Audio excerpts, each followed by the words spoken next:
This video was made during the SAG-AFTRA strike and the recently resolved WGA strike. Actors are still striking and deserve proper compensation for their time instead of Ted Sarandos getting another mega yacht or something. As far as I can tell, according to SAG guidelines, film criticism and analysis do not count as promoting struck work. Any praise given to the piece of media I'm discussing should be construed as praise for the artists who are still waiting for proper compensation for their work. Support workers during strikes, not studios. There will be links in the description if you would like to donate to help those who are on strike.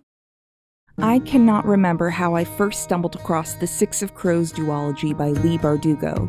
I might have attempted to read the Shadow and Bone trilogy first and utterly bounced off it. I remember reading the first book, Shadow and Bone, and then I started Siege and Storm and just went, nope. Apologies to any fans of the Shadow and Bone trilogy, they were not for me. But the Crows were. Whether I came to them first or second, I remember finding the Grishaverse books around 2016-2017-ish, and whatever my feelings were about Shadow and Bone, the Six of Crows duology grabbed me by the throat and never let me go. And then they made a TV show, so let's talk about it.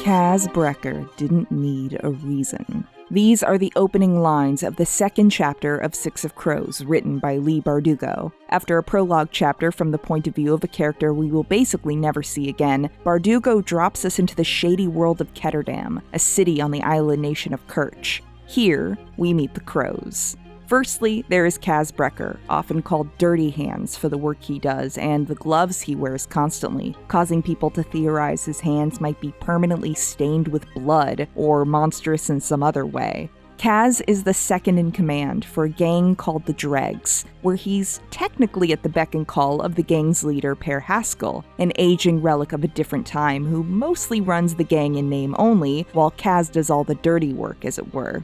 Kaz is clinical, cruel, and calculating. Although in the books he's only 17 years old, his life has set him on this path, and now his only interest is in gaining power, wealth, and beating his enemies into dust. Kaz also walks with the Crow's head cane due to an accident when he was younger and still rising in the ranks of the Dregs. But like the gloves and everything else Kaz does, the cane is as much a part of the myth of Dirty Hands as anything else, and it only adds to his reputation. His right-hand woman is Inej Ghafa, a Suli girl who was raised with a family of acrobats, but was stolen at a young age and forced into service at the Menagerie, a pleasure house. Kaz recognized her skills and bought her indenture and taught her to defend herself. Now, Inej names her many knives after her saints and keeps to the shadows, gathering intelligence for Dirty Hands as his wraith. Officially, she's the Team Spider because she can scale any building and slip in and out unseen by anyone. Her debt to the Dregs and her loyalty to Kaz is what keeps her in Ketterdam, even if she often wishes she could leave this life behind her. There's also Jesper Fahey, the fast-talking Zemeni sharpshooter with a gambling problem and a sunny personality to hide all of his problems behind. We learn early on in the first book that Jesper is a Grisha, one of this world's magic users, but he hides his abilities because Grisha are often mistreated and preyed upon. But his abilities as a Durast, a type of materialki or fabricator, is part of what gives him his uncanny ability with weapons. He definitely has a little bit of a one-sided crush on Kaz in the books. He's like nobody else I've ever known. He surprises me. Yes, like a hive of bees in your dresser drawer. Jesper barked a laugh. Just like that. So what are we doing here? Jesper turned back to the sea, feeling his cheeks heat. Hoping for honey, I guess, and praying not to get stung. Inej bumped her shoulder against his. Then at least we're both the same kind of stupid. He could have kicked himself. He'd finally seen the infamous Kaz Brekker without a stitch of clothing, and he'd been too worried about ending up on a pike to pay proper attention. But he ends up falling for a certain merchling, aka Wylan Van Eck. Wylan Van Eck is new to Ketterdam and to the Dregs. Kaz hires him to be the demolitions man on their next big job, more because of his family connections than his experience with demo. He left his father Jan Van Eck and his wealthy home life behind for reasons that are not fully explained for a while, so I won't tell you them till later. All you need to know is that, in many ways, he has led a privileged life compared to the rest of the Crows, but his own struggles have shaped him into a kind, occasionally waspish, brave boy who is in way over his head. Next, there's Nina Zenik, another Grisha, one of the Corporalki, a heartrender by trade with the ability to affect people's moods mainly, although she can do a little healing and drop you into a coma if you get on her bad side. Nina loves waffles and flirting and gets to be a sexy, plus-size girl, and that's awesome. Nina is also from Ravka, raised among Grisha at the Little Palace, tutored by the likes of Zoya Nazyalensky. Once on a soldier's mission gathering intelligence for Ravka, she was captured by a group of Fjerdingjuskele, or Grisha hunters. One of those Grisha hunters is Matthias Helvar. When the Juskele ship is wrecked in a storm, Matthias and Nina end up stranded in the icy wastes of Fjerda and have to rely on each other to survive. They end up falling in love on their perilous journey back to civilization, but Matthias is still a Juskele and Nina is still Grisha. When they return to the real world, Nina has Matthias arrested and sent to Hellgate, a Kerch prison. This is an attempt to save his life. Some Grisha were about to kill him, but the whole thing gets out of hand very quickly. Nina works with the Dregs in the hopes that Kaz can eventually help her free Matthias from Hellgate. So that's our cast. And the story is The One Big Job. Many a comparison has been made between this series and Ocean's 11. Bardugo herself said in one interview, "I was driving down the street in Los Angeles. I saw a billboard for Monuments Men. I was like, I have no interest in seeing that, but boy, I would really like to watch Ocean's 11 again." And I thought, oh my god, I want to write a magical heist. That is the genesis of Six of Crows. So thank you, George Clooney and Matt Damon, for that and nothing else. So the story goes, there's this scientist named Boyul Bayor from Shuhan, and he has invented a substance called Jirta Parem, a highly addictive drug that turns a Grisha's powers from the small sciences to straight-up magic. Squallers who can fly, tidemakers who can walk through walls. Everybody wants the scientist who can make Jirta Parem for their own reasons. Some want him dead so Grisha will not be enslaved to Parem, and others want him to make more of it so they can have a mindless, obedient class of impossible soldiers at their beck and call. A merchant named Jan Van Eck wants Kaz Brekker and a small team to find the scientist inside a Fjerdan prison called the Ice Court, then break him out and bring him to Ketterdam, where the Merchant Council will do what they want with him, and in exchange for doing the impossible, they'll be paid 30 million Kruge. What happens from there over the two books is a series of incredible heists that see these six grow close and do the impossible over and over again. And that story kind of makes up half of the Netflix TV series Shadow and Bone. It's been so confusing to talk about the show from the start because it's always been like, well, I'm invested in half of this show. So basically, Eric Heiserer, who is probably best known for writing the screenplay for Arrival as well as the 2018 meme that was Bird Box, picked up a copy of Six of Crows on a whim and instantly fell in love with it. Six of Crows is still reportedly his favorite novel in the Grishaverse, and I think the problems start there.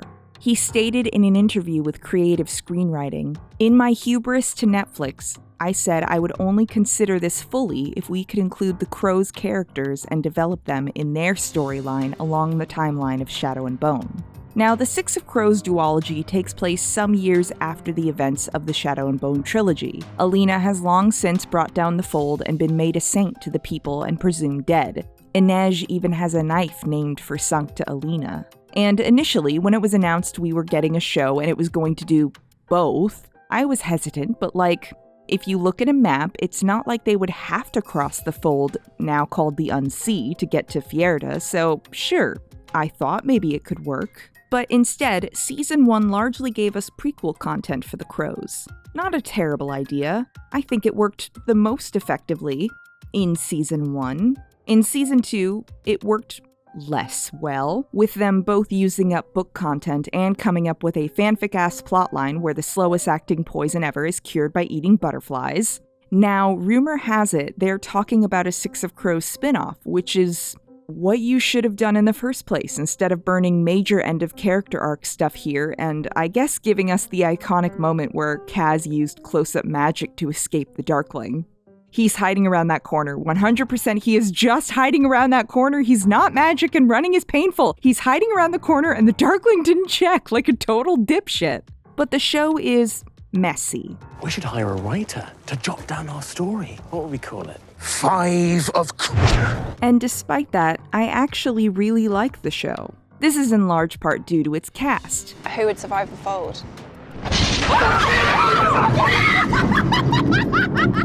the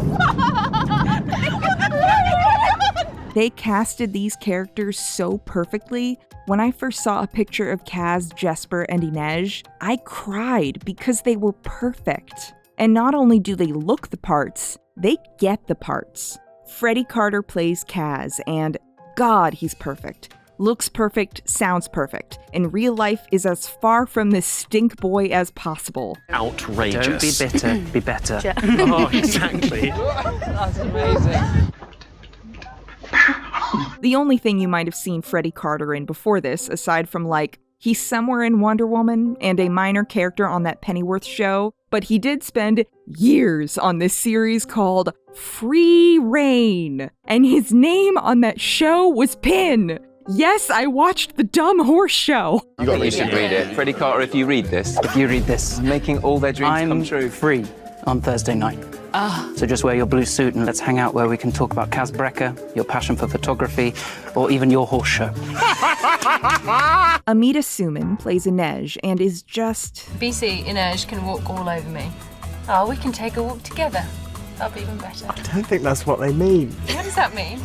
Never mind. What does it actually mean? I think it's like a kink. She's adorable in real life, and I'm pretty sure she has some background in dance, given her physicality as Inej. She's not been in a ton of stuff, but she was featured in one of the better episodes of Doctor Who's 11th season, and she was in an episode of Sandman. And she seems really lovely in real life. I'd let Inej Ghaffar stab me anytime. No. No. Let's hug it out. Or let's take a walk together. Apparently she knows 3 languages, and I barely know one. Ugh, some people are just so talented. Speaking of talented people, Kit Young plays Jesper, and just apparently kind of is a natural at everything Jesper is. Supposedly, he learned the gun twirling shit in 1 session. He's very dramatic and very funny in interviews. Inej and Jesper look so hot. A Boyd07 writes, you need to leave some slave for the rest of us. You look amazing. Kit Yes. is slaying. And queening. You might have seen him in some National Theatre Shakespeare stuff, and he was in that Netflix thing, The School for Good and Evil. Then there's Jack Wolf as Wylan. As far as I can tell, this kid just kind of is Wylan, just serving small bean energy in interviews that is pretty close to what he's doing as Wylan. He's probably best known for a bit part in season 1 of The Witcher. Then there's Danielle Galligan as Nina Zenik. From what I can tell, real-life Danielle Galligan is as hilarious and boisterous as Nina in the book. I will say I was hoping for a more plus-size actress, like what we see in a lot of the fan art for the books, but Danielle's TV plus-size, aka she's built like a real person is. You might recognize her from some bit parts on shows like Game of Thrones or The Great. And she is real-life besties with her scene partner Callahan Skogman, who plays Matthias Helvar. I'll get to my complicated feelings about Matthias, but I think Callahan does a great job, particularly with the accent, since he sounds like this in real life. Callahan Skogman and his Matthias Helgate look. Please, daddy, rip me to shreds, I can't wait to stand a Thor Ragnarok like Matthias Helvar, That's so hot. I need a minute. And seriously, Callahan and Danielle have the best friendship to the point that they got matching tattoos of the word favorite written in the other's handwriting. 10 out of 10, their friendship is cute as hell. I want what they have. Shadow and Bone was also Callahan's first big gig, so you wouldn't have seen him in anything else, but he's pretty good. I'm sure he'll get work from this. There's also the rest of the cast from the Shadow and Bone half of the story. Jessie May Lee, Archie Renault, Ben Barnes, Luke Pasqualino, Daisy Head, Sujaya Dasgupta, Patrick Gibson, Zoe Wanamaker, Louis Tan, and Anna Leong Brophy. All of them are excellent, and in the case of Jessie May Lee and Archie Renault, I think they brought a lot more life and personality and likability to characters who were not exactly leaping off the page for me. I'm rewatching Shadow and Bone, and Christ! Mal is so fine. Get in there. Genialina. Actually, is genuine. I wasn't looking at it. Real life? Real wife. Anyway, they're all funny and charismatic as hell, and considering how much their half of the story is a fairly by-the-numbers chosen one story, I think everybody managed to do a lot with it. I think the writers made some good adaptation choices, especially with Mal, who I hated in the books. With the Shadow and Bone casting, there was a greater attention towards diversity. Mal and Alina were white in the books, and now they're both, I think, biracial, with one of their parents being from Shuhan. I'll get into some of that later, but overall, I do think improvements were made to the Shadow and Bone half of the story. The problem is, these are two different stories that don't always gel very well. And not just because the Guy Ritchie-style filmmaking doesn't suit Alina and Mal as well as it does the Crows, but also in the season 2 finale, I hope you enjoyed Kaz looking scared of shadow monsters because he was literally just standing around for a lot of the final 2 episodes with nothing to do. He's a schemer, not a wizard. He had no magical sword, he just got to be in the room while stuff happened to other characters. Matthias as well suffered with the choices they made, since we got a season of him in Hellgate essentially spinning his wheels. Much hay is made over the pardon Nina gets and then loses right as Matthias kills a guard, nullifying said pardon. So at the end of the season, literally nothing has changed for him, and very little has changed for Nina's overall goals. But hey, she got thrown around a lot in the finale and got to give Alina a funny look after she used Mersost. That's almost like character development, right? I could keep going about my frustrations with the choices the show made, and I mean, I probably will. But I will say some stuff purely about the Shadow and Bone half of the plot because, again, I cannot stress enough I couldn't get through the Shadow and Bone books. No offense if you like them, they were not my bag. But you know who is my bag? Baghra! Listen, I haven't seen an exit so iconic since Mystique decided to slide backwards out of a room on the floor giving a bunch of dudes the finger in the second X-Men. But Zoe Wanamaker's Baghra, with her dying moments, cuts off her son's hand and calls him a stupid boy, and it's the funniest thing I've ever seen. Ben Barnes is very good at playing pitiful douche nozzles. He seems quite sweet in real life. I think I would do quite well as his therapist over a period of time, but I would need a few sessions. Yeah, quite. I can't just be like, stop it. And apparently did a lot of growling on set to get into character for scenes. Also, Ben is very good at, you do a lot of psyching up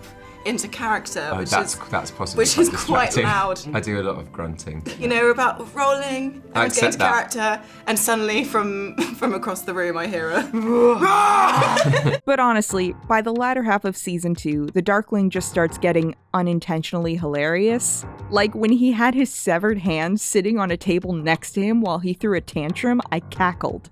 I love Genya and David's romance, particularly in season 2. Daisy Head and Luke Pasqualino have the sweetest chemistry, and also, can this show stop torturing Genya and just let her be happy for 5 seconds? Jesus! Also, I'll say every version of Zoya is pretty great, and Sujaya Dasgupta, who plays her on the show, seems to not know how to wink, which is very funny. Patrick Gibson is perfect as Nikolai. I think I like show Nikolai more than book Nikolai as well, just because of his closeness with Mal instead of the love triangle bullshit. Tolia and Tamar, played by Louis Tan and Anna Leong Brophy, are fun and funny in pretty much all of their scenes. I like Tamar's background romance with Nadia. They're cute, but the show's odd choices affect the Shadow and Bone half of the story too. They seemingly made choices to extend Alina and Mal's presence in the show rather than letting them go off and have their book ending, and I'm not really a fan of the end result. And considering Zoya and Nikolai's relationship in King of Scars, I would imagine an appeal of all this mixing events around might be showing us their first meeting or just more of their interactions.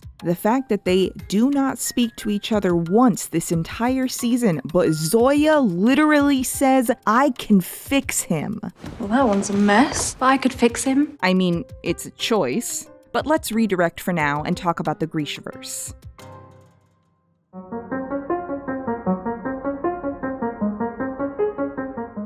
So, I threw around a lot of words earlier. Now I'm going to try and explain the world a bit. So first off, there's the Grisha. They come in 3 orders: Corporalki, Materialki, and Etherealki. Corporalki do stuff with the body. Nina, being a heartrender, is a Corporalki. Genya Safin is a tailor who can change somebody's whole physical appearance and also heal stuff. That's Corporalki. Materialki, or fabricators, work with stuff. Durasts make or manipulate matter. Alchemy, I guess, science things. They do alchemy magic stuff. Etherealki seem to be the biggest grouping and are basically benders like an avatar. Squallers do wind, Tidemakers do water, Inferni do fire, and there's also just Alina Starkov and the Darkling, who have light and dark magics respectively. They're in this group too, I guess? Now, an interesting point of order is that the Grisha are also sort of a Jewish allegory, according to author Leigh Bardugo, who was Jewish herself. In a 2012 interview with The Atlantic following the release of Shadow and Bone, Bardugo said, "When I created the Grisha, it was important that they be powerful, but that they kind of represent the Jewish brain trust that developed before World War II and after World War II in the US. They're these very talented people that were drawn from all over the world and cast out of places, persecuted, put to death, put in camps. So they all ended up in this one place, and for better or for worse, I think for better, they developed weapons and became a kind of brainy fighting force for the Allied powers." She later went on to say, "This is not a fully developed metaphor. This is not Russia, and as a Jew researching Russia, a lot of issues come up. There's a kind of fundamental alienation of reading Russian history as a Jew, and I didn't want to get heavily into that. So yeah, there is definitely some coding and allegory surrounding how the Grisha are discussed and treated." We discovered long ago that the Grisha could prove a useful resource. You told me they were to be eradicated, that they were a blight on the natural world. And they are. When they attempt to masquerade as men, they aren't capable of right thinking, of human morality. They are meant to be controlled. What do they teach you? Aside from the fact that we're evil and should be burned at the stake. That you kill us every chance you get. Because you want all Grisha dead. But this gets messier in Six of Crows, where Nina, a Grisha, aka a Jewish allegory, falls in love with a member of the Druskella, the Grisha hunters. Matthias talks about Nina like this. He would run Nina Zenek to ground and make her pay in every way imaginable. Death would be too good. He'd gift her with affection and small kindnesses, then snatch them away.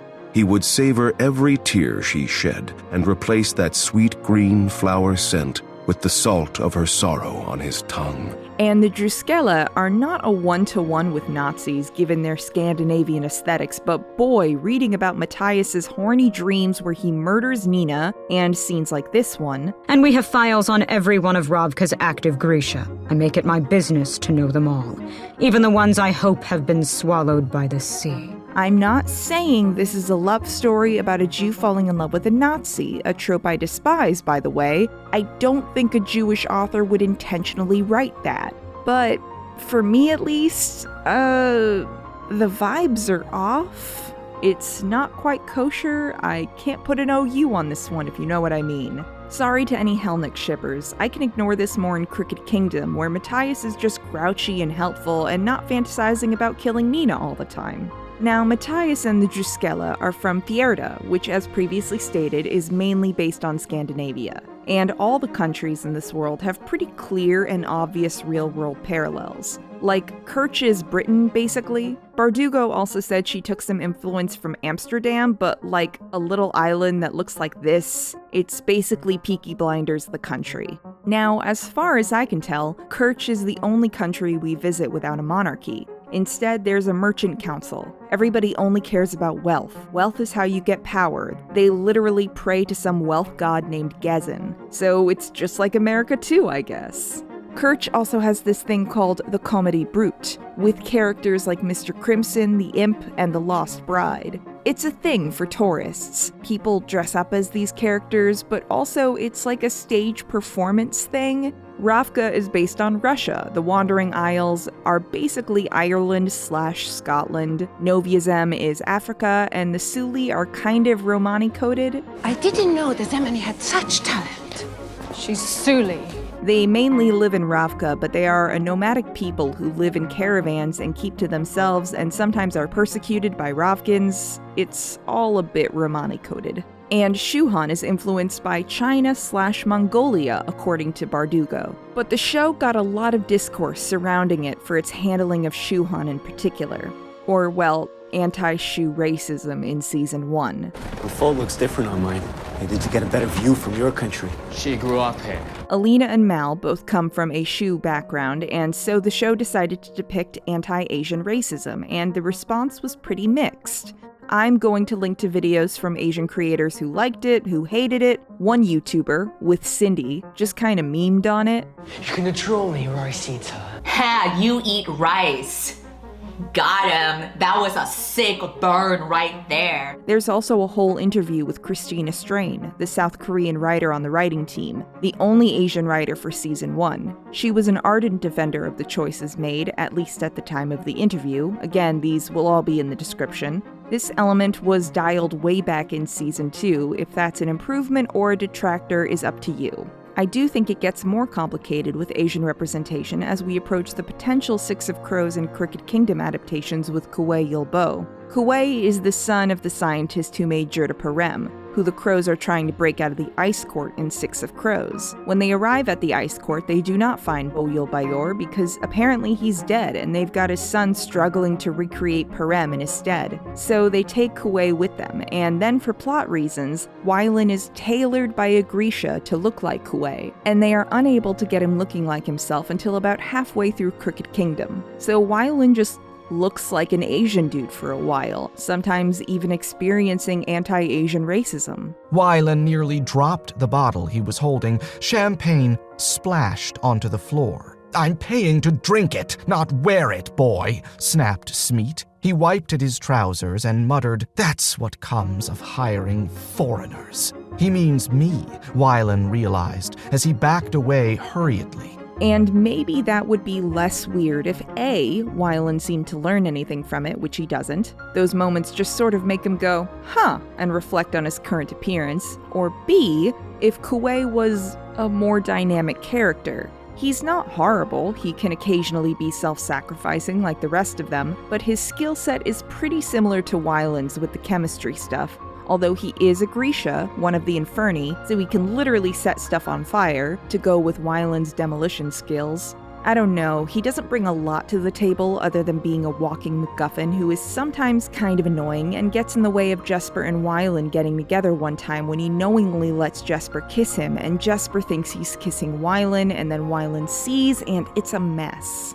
I'm kind of hoping when they adapt this, they either cut this plot point entirely, or maybe give Kuwei a little more personality other than being kind of fussy and annoying. He falls into the background a lot compared to the rest of the more vibrant crows, and this kid's father was killed, probably in front of him, and he was trapped in a prison, forced to try and recreate his father's work while fearing for his life. There's a lot there the show could dig into that the books didn't.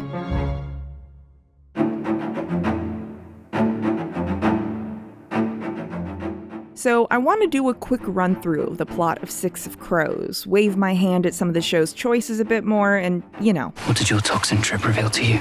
That. So at the start of Six of Crows, we meet Kaz, Inej, and Jesper on a night they're about to parlay with a higher-up from a rival gang, the Black Tips.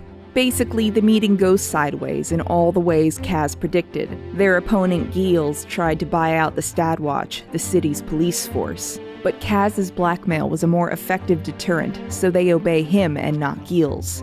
Also, Kaz knew one of his own men, Big Bolliger, was a mole, so by the end of the meeting, Big Bolliger is shot in the stomach and Giels has a broken wrist.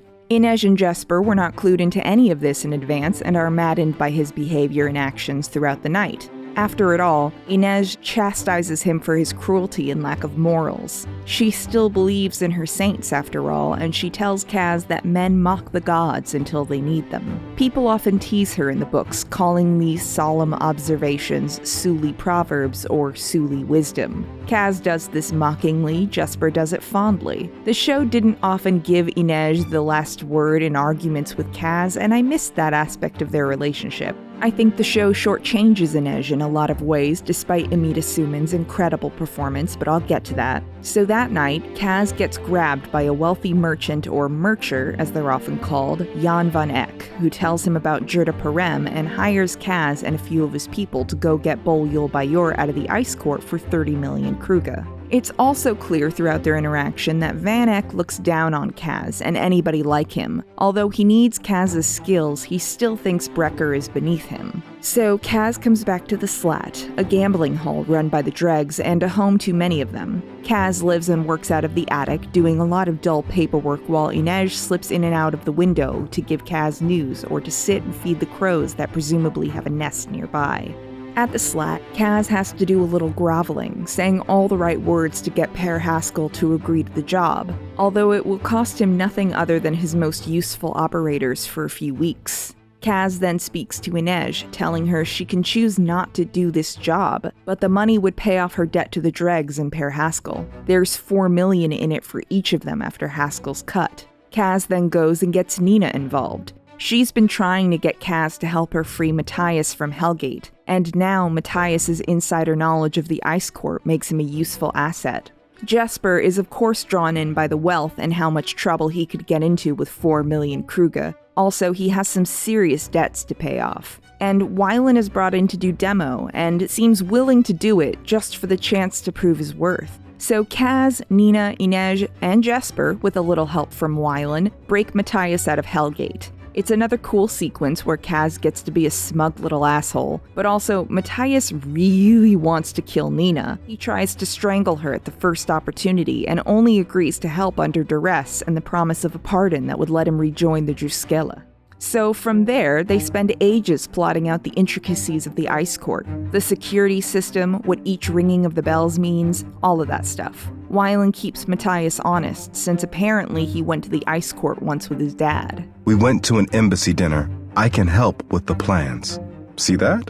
Hidden depths. When they leave Ketterdam, there's an ambush. The Black Tips seemingly show up in force for revenge, but Kaz knows they shouldn't have the resources to pull off a job like this after emptying their coffers to bribe the Stadwatch just weeks ago. In spite of that, the Black Tips shoot up the harbor and blow up a boat. It's not actually their boat. Kaz suspected something might happen, so there was a decoy. But in the ensuing mess, one of Giel's men, Uman, stabs Inej. Kaz is the one who finds her and carries her back to their ship, the Fairyland. I don't want to die. I'll do my best to make other arrangements for you. She closed her eyes. Keep talking, Wraith. Don't slip away from me. It's a really dramatic scene where Kaz is trying not to freak out over the possibility of losing Inej, and Inej is trying very hard not to die. When Kaz gets aboard the Fairyland, he hands Inej to Nina and demands that she heal her before dragging Uman out for questioning. He tears out one of the man's eyes to get him to say who was actually behind this attack, and it was Pekka Rollins. Then Kaz tells Uman the one person who would have counseled him to show mercy is the one who Uman just stabbed, and so he shoves the man overboard. And it's the most romantic thing I've ever seen! I need him biblically. I need him in a way that is concerning to feminism. Nina is eventually able to stabilize Inej, and Kaz avoids her for days because he can't cope with all the feelings he has about her. The fear of losing her set him off kilter, and although he can't say it out loud, he still asks Inej if she can do the job because he wants to know that she's okay and needed an excuse to talk to her. Now, the job is climbing an incinerator shaft, so even in the peak of health it wasn't going to be awesome, but it's much worse now. Inej also brings up that it was Pekka Rollins gunning for them at the harbor. When you go after other gangs, it's business. But with Pekka Rollins, it's personal. And so finally, Kaz says a piece of the truth out loud. Pekka Rollins killed my brother. It's not the whole truth, but it is some of it. Inej says she'll pray for his soul, and Kaz says he doesn't want her prayers. What do you want then? The old answers came easily to mind. Money, vengeance, Geordie's voice in my head silenced forever. But a different reply roared to life inside him, loud, insistent, and unwelcome. You, Inej, you. To die, buried under the weight of my own gold. So, Kaz has some history with Pekka Rollins. This is war with Pekka Rollins, the king of the barrel. The barrel doesn't belong to kings. It belongs to bastards. His narration tells us early on that he's not the literal bastard of the barrel he claims to be. He actually had parents and a brother named Geordie, and he grew up under the name Kaz Rietveld on a farm in Lige, a settlement of southern Kerch. His mother, I think, died in childbirth, and his father died in an accident when he was 9. His brother Geordie sold their farm and took them to Ketterdam to make their fortune. There, the streets were not as paved with gold as they had believed. Geordie had a hard time even finding a job until he met Jacob Hertzun, a man who seemed to understand their difficulties and said he could help smart, clever boys like them become rich and successful. He had a house where Kaz played with a little girl who pretended to be Hertzun's daughter, and eventually the boys were conned out of all their money and Hertzun disappeared. His office suddenly empty, all the people they met denying they ever knew a Jacob Hertzun. The boys were soon evicted from the boarding house they were staying in when the Queen's Lady Plague hit the city. Both boys get sick with the firepox, but Kaz survived. Unfortunately, he had been assumed dead when he was found unconscious on the streets. So he wakes up on the Reaper's barge, surrounded by bloated, dead bodies. At that point, his body still ravaged by the sickness, he was too weak to paddle. So he used his brother's body to float to shore. From then on, Kaz has been unable to stand the touch of human skin. That's why he wears the gloves. That's why he lashes out at the slightest infraction. Because in Ketterdam, weakness is death. And so Kaz needed to establish himself as a big enough threat that nobody would dare touch him. He quickly threw away the name Rietveld, declaring that boy dead. He was the monster that crawled out of the harbor in his place. And he dedicated himself to rising in the ranks of the dregs and to getting his revenge. Brick by brick. It wasn't until he had done enough to earn the name Dirty Hands that he saw Jacob Hertzun again and discovered his real name was Pekka Rollins, and he ran a gang known as the Dime Lions. In the present, when the team arrives in Fjerda, they have to trek through miles of ice. At one point, they are attacked by 2 Grisha on Perem. The crows take them down, but Nina recognizes one of them as a friend from the little palace and lashes out at Matthias. It's the first time Matthias seems to willingly acknowledge her humanity as a Grisha without any hesitation. The 2 stay behind to bury the bodies, and separated from the team, they both agree Bolyor Bayor must be killed because Perem is far too dangerous to Grisha and to everybody else. When they catch up with the rest of the gang, the plan to break into the ice court begins. They waylay a prisoner cart and release a few prisoners, taking their places. As part of the plan, Kaz has to throw off his gloves and his cane and allow himself to be chained up along with the rest of them in the tight quarters with little room to breathe and bodies pressing in on him.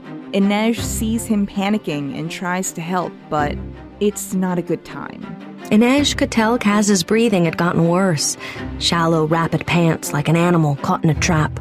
It was because she was listening so closely that she knew the exact moment when Kaz Brecker, the bastard of the barrel and the deadliest boy in Ketterdam, fainted. But eventually, the gang manages to get inside the prison to be processed. Nina and Inej are sent to a separate cell for the women, and Kaz, Jesper, Wylan, and Matthias are shoved into a crowded cell where Kaz ends up dislocating a man's shoulder just so they're left alone. Jesper uses his Durest abilities to make them some lockpicks, and they knock out the other inhabitants of their cell and bust out.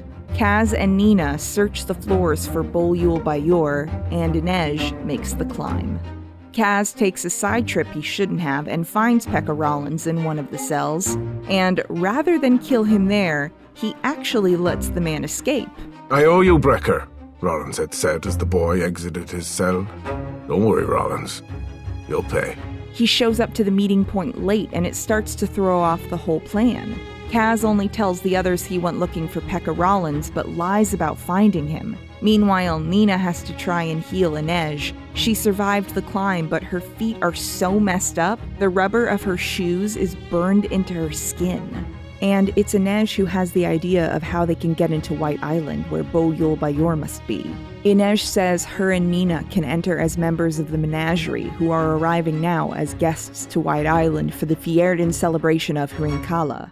A lot more shit happens, but the bullet points are, Nina gets caught by the leader of the Druskella, Jarl Broom, and he throws her in one of the cells where they keep Grisha and dose them with Perem so they can be used for Fjerdan purposes. Matthias finds her and Broom, and after a tense moment where we and Nina aren't sure what he'll do, he knocks out Broom and locks him in a cell and frees Nina. Then the pair look for Bo Yul Bayor and instead find his 15 or 16-year-old son Kuwei. He was left to attempt to formulate Perem on his own after his father was killed, and Nina and Matthias agree they can't kill a child, so they take him with them. Kaz blows up the Fjerdan sacred ash tree so he, Nina, Matthias, and Kuwei can escape via the wellspring that runs beneath the island, and Kaz nearly drowns. Also, because my boy is down bad for Inej, he spends the entire time drowning thinking about her. He needed to tell her. What? That she was lovely and brave and better than anything he deserved. That he was twisted, crooked, wrong, but not so broken that he couldn't pull himself together into some semblance of a man for her. That without meaning to, he'd begun to lean on her, to look for her, to need her near. He needed to thank her for his new hat. Inej has to escape Tanta Helene's clutches once again when she's recognized masquerading with the Menagerie girls.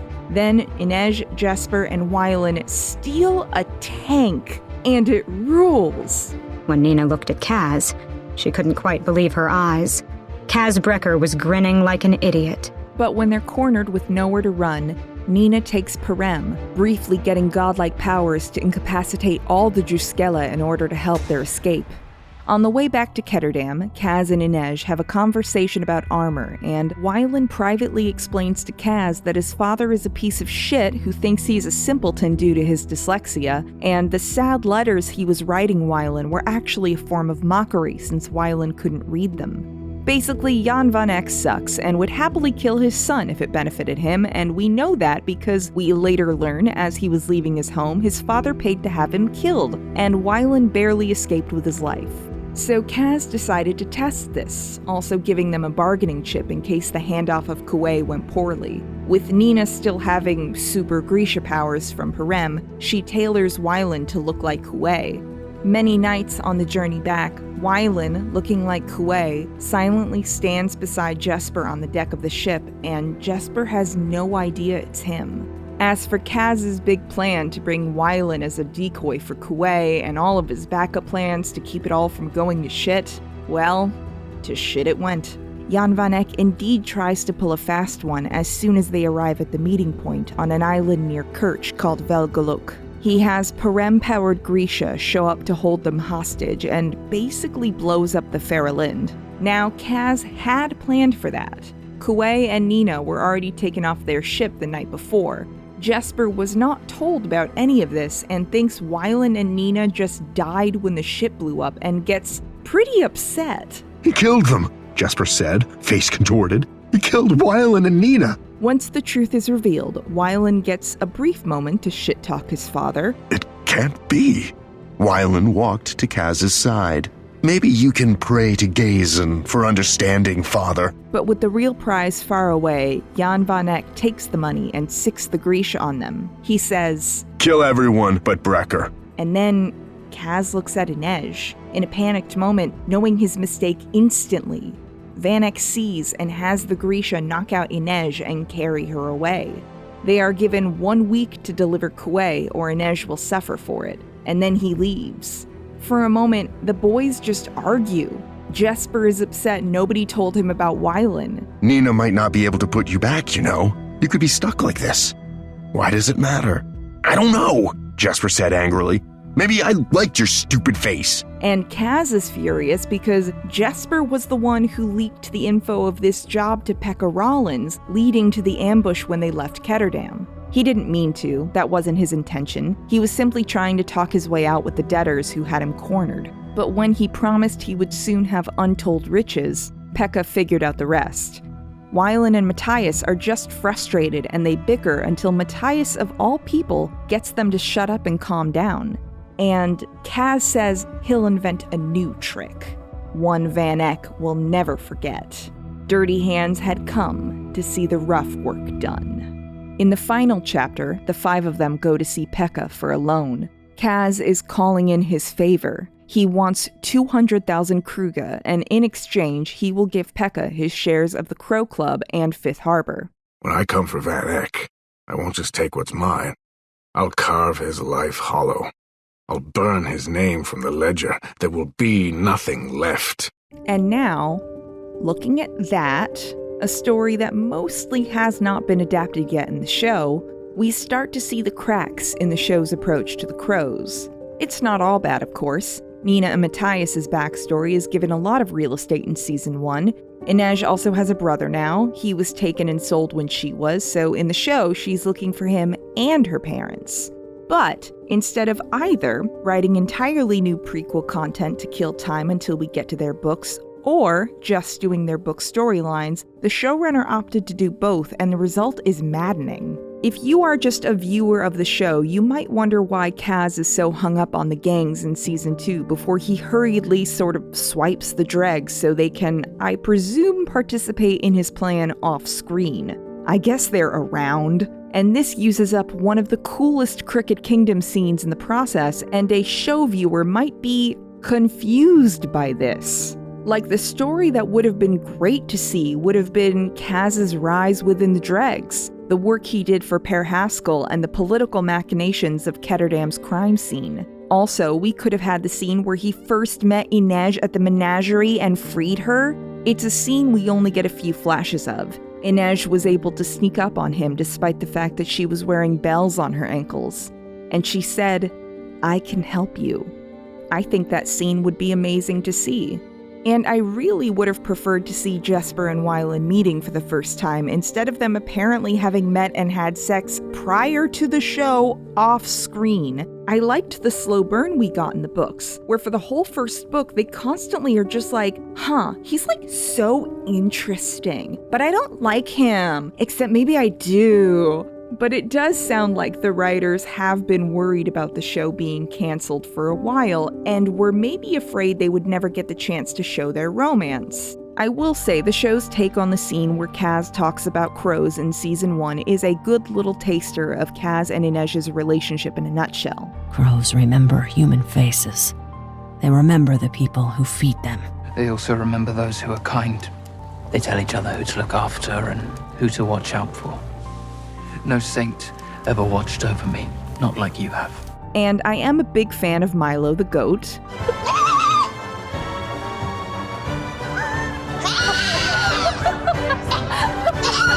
Like I said, I think Season 1 handled things better than Season 2. So let's talk about Leigh Bardugo.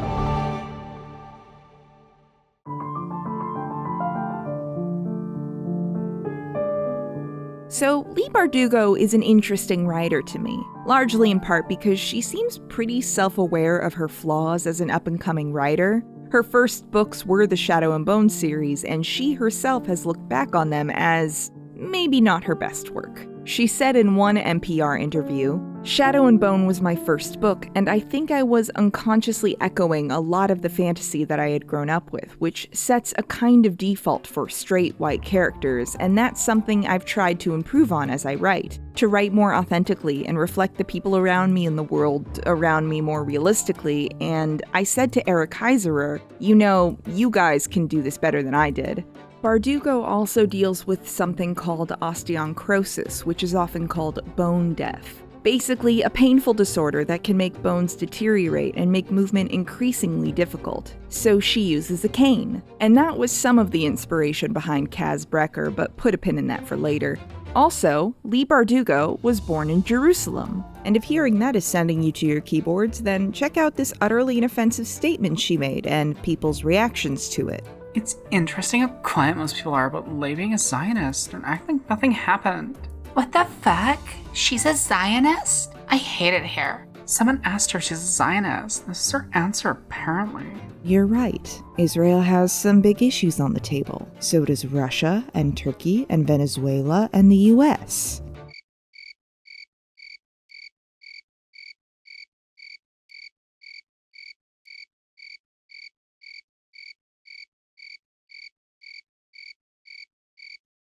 And before I continue, I now have to state, my opinions on this issue are entirely my own and have changed a lot over the years, and they might change again as my own understanding of the conflict evolves. Other Jewish people will surely disagree with me in every imaginable direction because we're not a monolith and should not be treated as such.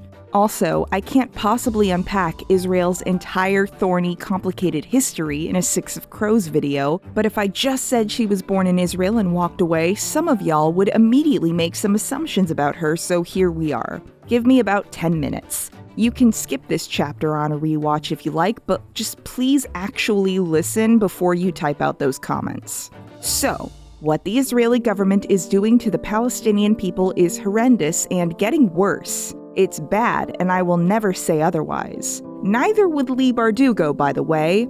Apparently, I explicitly stated I wasn't a Zionist because I'm not. I'm a Jew. I support a free Palestine. Those things are not mutually exclusive.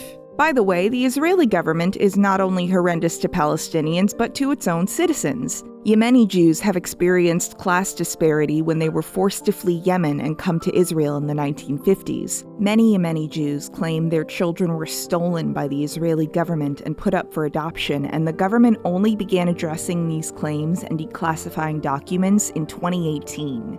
Ethiopian Jews have experienced police violence while protesting their unequal treatment, and in 2022, over 9,000 Ethiopian Jewish immigrants were denied citizenship while fleeing a war, and one member of the Israeli Knesset, Pnina Tamano-Shata, accused her colleagues of hypocrisy given they fought harder to bring in Jewish Ukrainian refugees fleeing similar circumstances. Basically, it's a messy place with a complex history that I can't possibly cover in its entirety. But in my experience, being Jewish in public spaces leads people to demand that you either blanket decry Israel or have a political science degree to explain it, and I don't have one of those. But I don't think every Ashkenazi Jew in the 1800s was rooting for the Nakba to happen, especially since Jewish people lived in the Levantine region for centuries prior to the modern state of Israel. And this expectation that every modern Israeli is pure evil because they live in a country with a horrific government is wild. Speaking as an American, particularly during the Trump era and even now with our government's current trend towards genociding trans people, letting people of color get murdered en masse, and the ongoing genocide of indigenous people, nobody is ever asking me to intricately defend or define my stance on living in the United States of America. But I have been questioned many times about a country I've been to once. But Leigh Bardugo gently pointing out the wild double standard with how people discuss Israel compared to literally any other country doing human rights violations sent people into an absolute tizzy. Because for some reason, what's happening in Israel is super mega evil and everything else is just bad. If people are dying, it seems like maybe we shouldn't be ranking whose deaths are worse or somehow matter more. If you care about what's happening in Israel, I hope you care as much about trans people in America, or the continuing denial of the Armenian genocide in places like Turkey, or the rights of indigenous people in places like America or Canada, or Ukrainian civilians being bombed. And yes, you can care about multiple things at once. But again, nobody is ever grilling me on my country's actions the way I've been grilled about a foreign country, because just stating that this is more complex than people generally seem to think is probably going to lead to people making some baseless claims about my political views. Quite probably, there will be people who come away from this thinking I am indeed one of those bad Jews who deserves to experience anti-Semitism. Which, by the way, even really shit people like Ben Shapiro do not deserve anti-Semitism. I'm sorry to be the one to tell you this, but it's true. Now, there's this new thing where people are also denying that Jews are indigenous to Israel, which is patently untrue. Jewish people are an ethno-religious group, and 90% carry the Levant gene, which traces back to the area surrounding the Levantine Sea, which is in the eastern Mediterranean, includes Israel, and predates modern state lines. But people seem to fundamentally misunderstand the conflict, and the best explanation I've read comes from, of all things, a book titled Jews in Popular Science Fiction. In an essay by Sarah Katz, she said,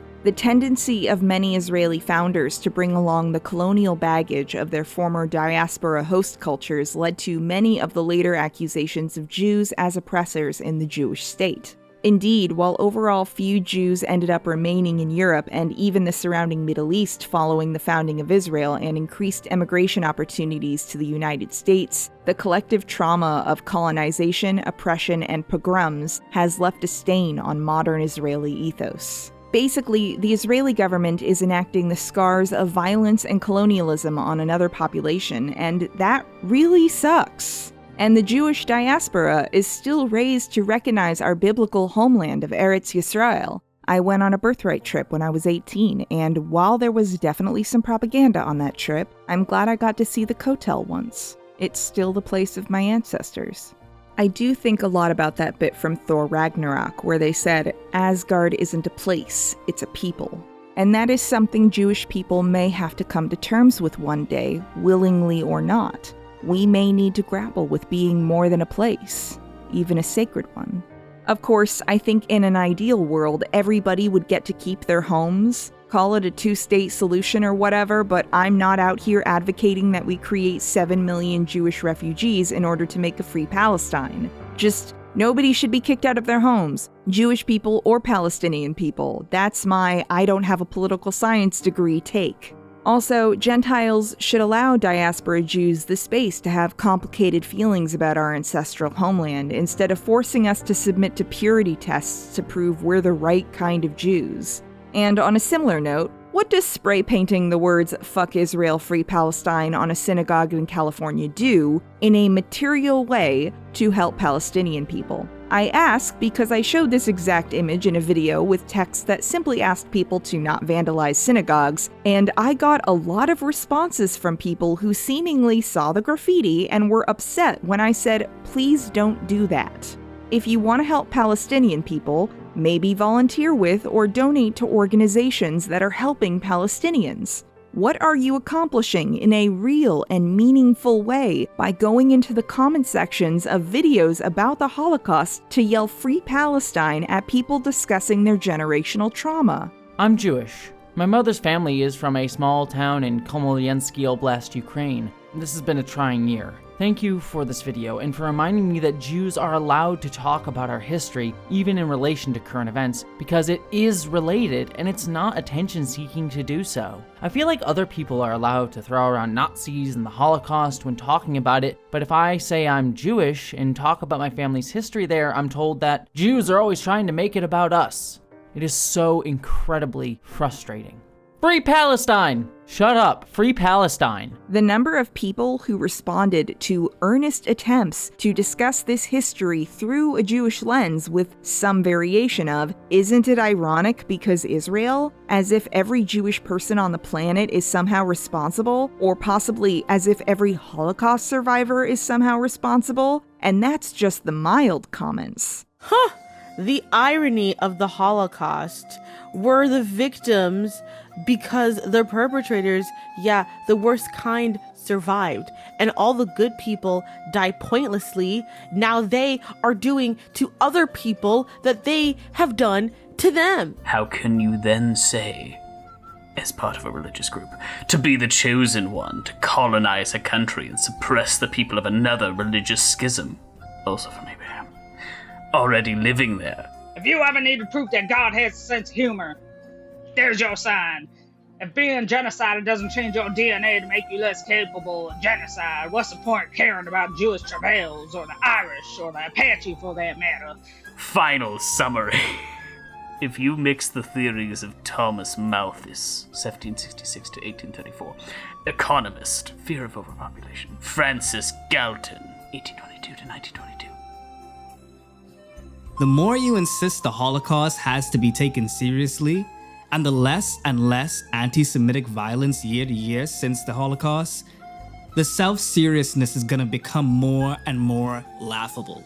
Can you imagine an Irish person going around today actually upset about the potato famine? Only the worst of them survived, not the kindest or the most open, but the cunning, manipulative, and ruthless, or the zealots that are the ones running the country right now. But look what the Jews have done to the Arab lands. Murder child, killing Gaza like a cell bombed in their own land. Tiny Israel woke up to the fact that you ribbed their land. Yes, I gated German killings, if Jews. But do the Arabs have get same from Jews? You can't accept this issue. Do you think Israel would give a holy shit about the West Bank in Gaza if it didn't have the word bank in it? FYI, I don't like Jojo Rabbit at all. #Free Palestine. And again, how does any of that meaningfully help Palestinian people? Unless you're an anti-Semite who thinks there's some evil globalist hive mind network of Jewish lizard people collectively seeking to do evil to Palestinians. It may shock you to learn I, along with every other diaspora Jew, don't have any control or influence on the government policies of a foreign country. There is literally nothing we can do except also work with charitable organizations to try and help. Hell, one organization, Jewish Voices for Peace, receives regular harassment from supposed supporters of Palestine, and the organization is literally trying to help Palestinians. I know somebody who's done a little work with them, and their social media is apparently frequently inundated with all manner of hateful messages from people who see Jews doing something and deciding to make it a problem. Honestly, Bo Burnham made this joke in 2016, and most of you should take notes. If you know nothing about the conflict between Israel and Palestine and thus feel super uncomfortable weighing in on it if you've read about it, let me hear you say, no comment. I doubt Palestinian people are the ones yelling Free Palestine at a Jewish person discussing their dead relatives in a YouTube comment section. This is what anti-Semitism on the left looks like. A girl telling me, straight up, that the Hebrew language and the Jewish star make her angry because of Israel, when those are just Jewish things that do not purely belong to the state of Israel. Maybe y'all should work on that and donate to a cause that actually will help Palestinians, like the Palestine Children's Relief Fund or United Palestinian Appeal, for example. So now, let's talk about Crooked Kingdom.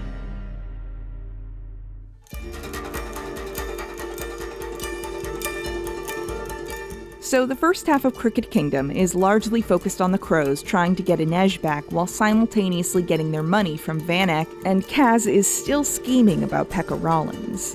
Basically, they're hiding out in a graveyard called Black Veil and skulking around town trying to put their plans in motion. Kaz and Wylan break into the office of Jan Van Eck's lawyer, Cornelis Smeet, in order to look at Van Eck's accounts. While they're there, Wylan tells Kaz he doesn't even know where his mother is buried, and Kaz oh so casually points to money being given in the name of Marja Hendricks to the Church of St. Hilda. If you want to pay your respects to your mother, that's probably the place to start. And before Wylan can react or ask why Kaz is doing something that seems kind, Kaz is already moving on to get what they need. Also, when Smeet's daughter finds them skulking in the house, Kaz threatens to kill her parents and her dogs if she doesn't get back in bed and stay quiet. God, I love Kaz so much. I want to throw him in a dumpster. At the same time, Jesper's dad, Colm Fahey, shows up in town. He got a letter that his farm was about to be seized because of all of Jesper's debts, and he shows up confused about why his son isn't studying at university and why he's getting into gunfights. Look what you did! By the time Wylan and Jesper get him back to their graveyard hideout, they end up half explaining and half lying about what exactly happened. It was my fault, Wylan blurted. He was concerned about the bank loan, so he put his studies on hold to work with, local gunsmith, Nina offered. And Kaz says he's there to help, and Colm is like, where are your parents? Gets sketchy. Back to you guys. But he agrees to give them a few days to try and resolve the situation. And because Kaz is thinking in like 4D chess, he pays for Colm to stay in a nice hotel and tells him to stay inside, but sit visibly for dinner in the dining hall each night. Jesper is upset that his dad might be used for Kaz's schemes, but Colm agrees. Also, this whole time, Nina has been dealing with the fallout of taking Parem. She's gotten thin, too nauseous to eat, and hungry only for more of the drug. She vacillates between somber awareness and a need that scares her. Matthias, quickly realizing he would fold to Nina's protestations, gave the Parem to Kaz, who could not be swayed. And normally, a Grisha using their powers makes them healthier, more alive. But using even the smallest bit of tailoring is like pulling teeth and leaves her aching for Parem. Meanwhile, Inej in captivity tries to escape, but it's just Vanek toying with her. The tunnel she found in her cell led to a theater where they were waiting for her.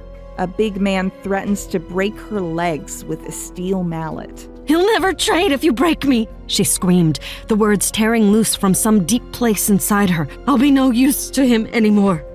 Vanek held up a hand. The next time Vanek pulls her in for questioning, he thinks he's already got the winning hand, that the crows are on their way to rescue Inej and walking into a trap.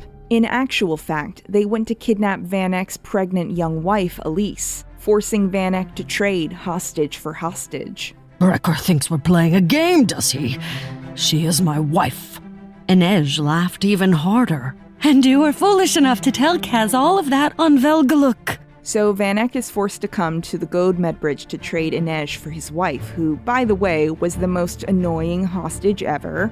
But once hostages have been exchanged, Vanek begins to grandstand so everybody nearby can hear, claiming Kaz kidnapped his wife and son. The son he tried to murder twice, by the way. Stadwatch flood the scene as Kaz hurries to cut Inej's bonds and put a knife in her hands. The pair jump off the bridge as the fireworks they prepped for the worst-case scenario throw the scene into chaos. Kaz heaves a flat of wild geraniums into the river and throws a red cloak over Inej's shoulders as part of the disguise to cover their escape. Earlier that day, they handed out Mr. Crimson costumes, saying it was promotion for a new gambling hall called the Crimson Cutlass. Now there are tourists all over West Dave dressed as Mr. Crimson, ready to play act his famous bit. "Mother, father, pay the rent!" shouted a crowd of girls from the doorway of the Blue Iris. "I can't, my dear! The money's spent!" the Mr. Crimsons chorused back. So Inej and Kaz, with their own red cloaks, easily blend in and make their escape beneath a rain of wild geranium petals. "Those were my mother's favorite flower. Good to know Van Eck didn't cure you of sentiment. Nice to be back, Kaz. Good to have you back, Wraith." But then other bombs start going off, ones they didn't set, and Shu soldiers with metal wings show up hunting Grisha. Nina, Matthias, Jesper, and Wylan have to run from the scene. Meanwhile, Kaz and Inej take a moment before heading to Blackvale to regroup with the others. Kaz asks if Vanek hurt her, and she tells him no, but she can't shake what she told Vanek under the threat of torture. She wonders if his concern is for her well-being or for her capability in handling whatever he's going to throw at her next. She can't shake her rightfully earned distrust of Kaz, having so often seen him at his most callous, calling her nothing more than an investment. A little while later, Kaz and Inej do finally talk about it. "You said Van Eck didn't hurt you. Tell me the truth." "He didn't." Finally, she tells him that Vanek threatened to break both her legs, to smash them with a mallet so they would never heal. And Kaz tries to offer comfort the only way he can. "I'm going to open Van Eck up.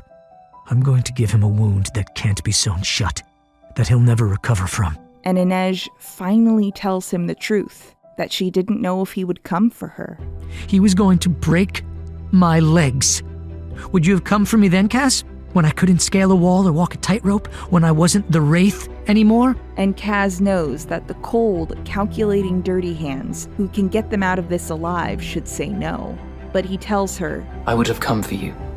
And if I couldn't walk, I'd crawl to you. And no matter how broken we were, we'd fight our way out together. Knives drawn, pistols blazing, because that's what we do. We never stopped fighting. And I was like,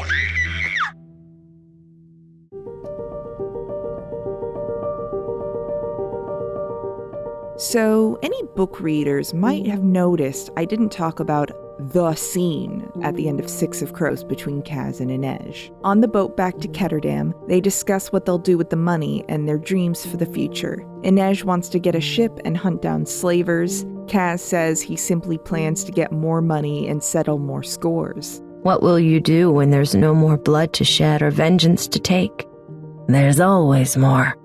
More money, more scores to settle. Was there never another dream?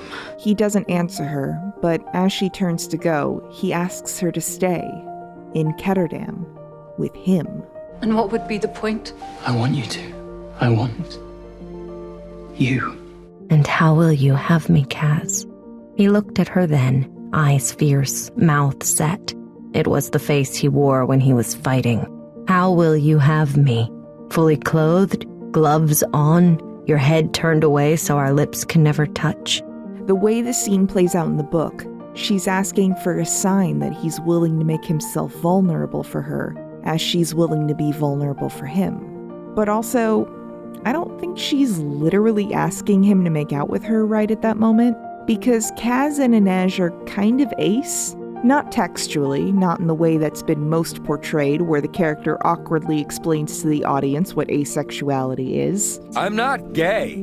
I mean, I don't think I am, but I don't think I'm straight either. I don't know what I am. I think I might be nothing. Liv, it's fine. Guys, girls, whatever, it's all good. No, that's it. I don't like anyone. At all. It's sort of like I'm surrounded by a huge feast with everything I could want to eat, but I'm not hungry. What you're describing is totally normal. It just means maybe you're asexual.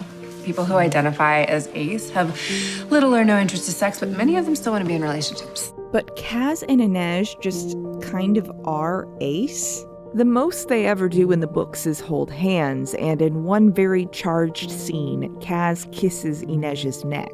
Now, I know some ace people don't like asexual characters who are ace because of trauma. They say it's bad representation. Well, I say there's not enough ace rep to quibble at this point. Although shout out to Isaac on Heartstopper for being a huge mood in Season 2. But frankly, I really like Kaz and Inej's relationship. Between Kaz's touch phobia and Inej's trauma from the menagerie, these two are functionally asexual, and yet they have one of the most romantic relationships I've ever seen. I would have come for you. And if I couldn't walk, I'd crawl to you. I just think they could have a relationship that's sensual rather than sexual, especially after the book's end. You know, farther down the line, when both of them could work through their trauma a bit more and be more comfortable with alternative forms of physical intimacy. And I'm not the only person who read them that way. Many fans have been quite vocal about never wanting to see Inej and Kaz kiss in the show, like on the mouth, because it would be a betrayal of the relationship we were shown in the books. Unfortunately, the show seems to have largely forgotten Inej's trauma from her time in the menagerie, except for when she's physically attacked in a way that's clearly meant to remind us as viewers, hey, remember what happened to her? In the books, she talks about how sometimes when people touch her, it feels like she's floating away from her body. She said the first time Nina hugged her, she flinched. But in the show, it feels like Kaz is the one with all the issues, and Inej is just fine and chill, actually. Look at her hold hands and make hard eyes at this dude. Apparently, show Inej just doesn't have that struggle anymore. Or the poison hallucination? What did your toxin trip reveal to you? Scene from episodes 5 and 6 where Inej fantasizes about having a tender physical moment with Kaz, which I just need you to know, this is word for word what I messaged my friend while watching that scene. Okay, if they make them kiss, I'm gonna be furious, even if this is a hallucination. They are the most ace romance ever. Do not do it. Gentle pats. Oh, thank God. No, stop it. Although it is funny that his tenderness in this moment is what makes Inej realize it's fake, I do enjoy that.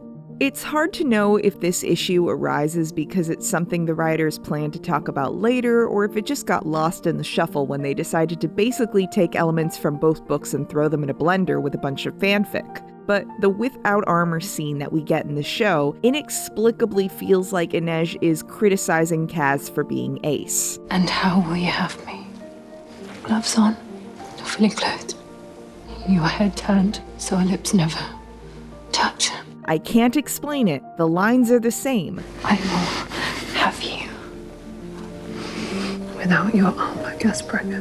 I will not have you at all. But since the show has largely forgotten that Inej has her own trauma that she's working through, except for this added scene, this conversation becomes much more one-sided, and I hate it. But a bit that's good in the book and the show is the handling of disability, specifically Kaz getting to be a badass who uses his mobility aid to whoop ass as well as get around. A lot of the emotion behind the character came from Leigh Bardugo's own experience with osteonecrosis, and some of her frustrations with depictions of disabled characters. We're used to seeing in media and culture one kind of disabled person, right?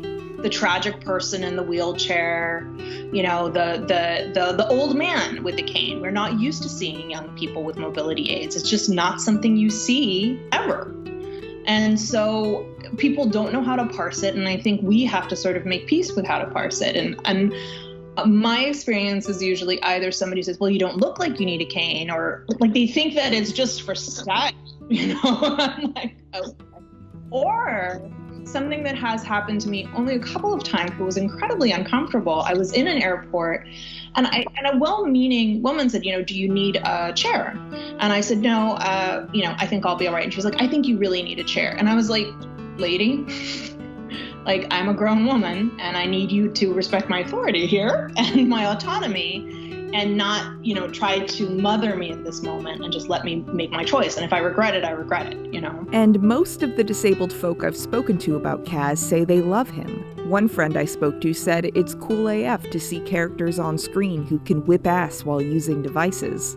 But Kaz is very aware of his disability, and he treats it as just another part of himself. His crow's head cane was specially fabricated to not only be a walking stick, but to be a tool, a weapon, a statement. It's now all part of the persona that is Dirty Hands. I once discussed surviving out of spite, if that's what it takes, and never have I seen that more embodied in a character than in Kaz Brecker. My friend Aronach has a lot to say about Kaz on this subject, so take it away, Aronach. Chronic pain is very rarely meaningfully represented in media, so Kaz was a really wonderful surprise when I read Six of Crows at the behest of Lady Knight the Brave. I have a couple of different forms of chronic pain as a result of my chronic illness and old injuries. I'm not going to dig into the details of my medical history beyond that I have joint issues and a chronic illness that affects my immune and digestive systems, for which I take a number of medications to help with symptoms. And if I don't, I often end up unable to move due to how bad the pain and cramping is. Sometimes, even with the medications, I end up like that.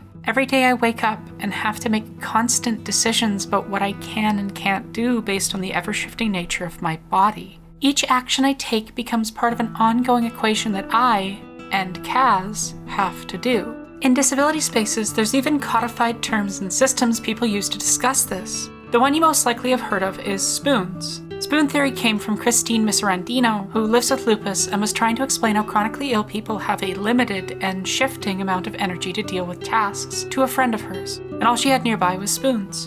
Kaz's inner monologue is often discussing what his body is able to do, making choices based on what his body will allow him to do. He would have preferred to walk instead of climb.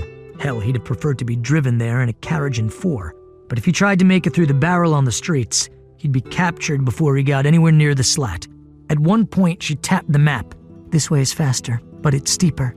I'll take the long way. He also is one of the few, if only, characters I've seen discuss the way chronic pain affects the experience of pain in general. Suffering is like anything else. Live with it long enough, you learn to like the taste. And you'd be surprised what you can push through when you are used to that level of pain. We see Kaz do this at several points, pushing to the point of near breaking. I have, when I felt like discussing my chronic illness with people, often experienced abled people responding with how they cannot imagine existing like that. How awful it must be to be me. And while absolutely I dislike dealing with my disability and the pain, it's sometimes too much. At a certain point, the pain becomes your normal. I don't really know what it's like to not be in pain for any extended period of time. There's something about the pitying gaze that I cannot stand. And a lot of my love for Kaz comes out of his absolute derision for and active inverting of people trying to view him that way. Because it's shame that he and I find worse than pain. We can endure all kinds of pain. It's shame that eats men whole. Growing up, I felt constantly judged by adults and was at times actively mocked and bullied by my peers because of my disability, because of how often I got sick. I felt I had to push through it because of that, and many times made things worse for myself because I hated feeling less than. A lot of media tries to deal with disability representation by sanitizing, by making it out to be a superpower or a special ability, or that it doesn't really negatively affect you in any way. As LK put it while I was writing, most disability representation ranges from Hallmark inspiration porn to BBC Sherlock Mind Palace. You ain't nothing. Whereas Kaz is genuinely affected by his disability in real ways, while also making it into a tool he uses for control. He rejects pity without the media he is in denying his real circumstances. He's not there for an abled audience. He's not feel-good. He's not inspiration porn. When people see a cripple walking down the street leaning on his cane, what do they feel? They feel pity. Now, what do they think when they see me coming? Wyland's mouth quirked up at the corner. They think they'd better cross the street. I don't know, there's just something deeply appealing to me about disabled characters that are not presented as waifish damsels in distress, or someone to be saved by abled saviors, or monstrous villains and human supercomputers. We are rarely given agency, and if we are, well, let's just say we haven't moved very far in quality since Shakespeare's Richard III. It's just nice getting to see a disabled character who is competent and allowed to kick ass and is also actually disabled in a way that resonates with real people like myself. And most of all, he gets to be human. Because if you haven't noticed by my examples of representation, we don't often get treated as such. And outside of Kaz's difficulties, there are other forms of disability handled with equal amounts of sensitivity, like Wyland's dyslexia. Over and over again, we are shown in the books how smart Wyland is. With his affinity for chemistry, his almost photographic memory for important geographic details, his artistic abilities with drawing and music, he just can't read, and he's never belittled by anybody for it except for his dad, who is, as previously mentioned, a piece of shit. You are my dad. You're my dad. Woogie, woogie, woogie. And in the show, Jenya's scars from her encounter with the Darkling are just as wonderfully handled. Your beauty is your armor. It's fragile stuff, all show, really. But what's inside you? It's steel. It's brave and unbreakable, and it doesn't need fixing. The people who love her never treat her differently for her scars, and in media, most people with facial scars or differences are like automatically Bond villains, when real people sometimes have visible scars on their faces and bodies, and it's nice to see somebody treated with respect for something that happened to them. From what I've seen and based on conversations I've had, the Grishaverse might have some of the best disability rep ever, aside from Furiosa and Mad Max, that is. One of my sensitivity readers pointed her out. Bardugo in general seems to really love exploring the theme that your scars, either internal or external, do not define you, but you can choose to define your scars. Unlike a spider, I only need one good leg. However, you look like you need both hands.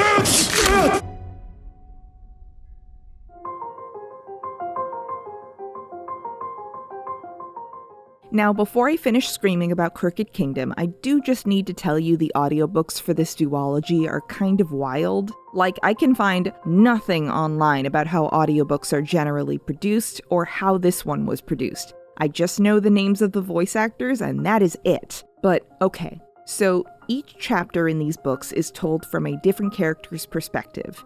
You know, mainly the crows, but sometimes you get a chapter from Juiced or Pekka Rollins. So each character has an actor cast, and that actor reads the chapter narrated by that character, which is fine in theory, and I understand how somebody came up with it, but it does lead to things like this guy doing his best Lawrence Fishburne impression for when he's trying to read Jesper's lines in Wyland's chapters. If this is your city, what's left of it? You gave up your shares in the Crow Club and Fifth Harbor.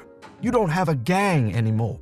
Also, I'm so sorry to shit on Kevin T. Collins in particular, but when I first listened to the audiobooks, I discovered that Wyland's voice actor, for some reason, decided to voice Kaz like a chain-smoking old crone. Specht says they've closed the harbors and shut down the bro boats, said Kaz. Which is wild, and well, it sounds like there are producers for audiobooks, so somebody heard that and said keep going. I'm not going to blame the actor for that. But I'm not the only one who thinks this. They're sealing the city. No one will be able to get in or out. Is really weird. But here's where it gets weirder. I bought the audiobooks for this video, and it's the same voice actors, everything's the same, except they re-recorded that actor's readings of Kaz's dialogue. No, seriously, listen. They're sealing the city. No one will be able to get in or out.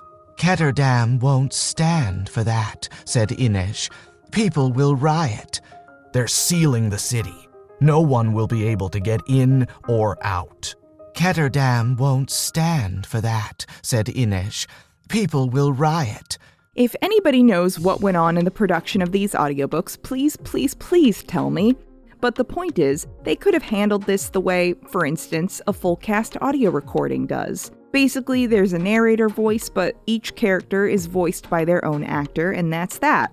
Honestly, we should all be petitioning somebody to get the cast of the show to record the audiobooks full cast recording style, especially if the show is eventually canceled, and it avoids a lot of the weirdness that comes from this guy trying to voice this character and stuff like that. And I just wanted you all to know because I am haunted by this. Specht says they've closed the harbors and shut down the bro-boats. So, let's talk about the rest of Crooked Kingdom.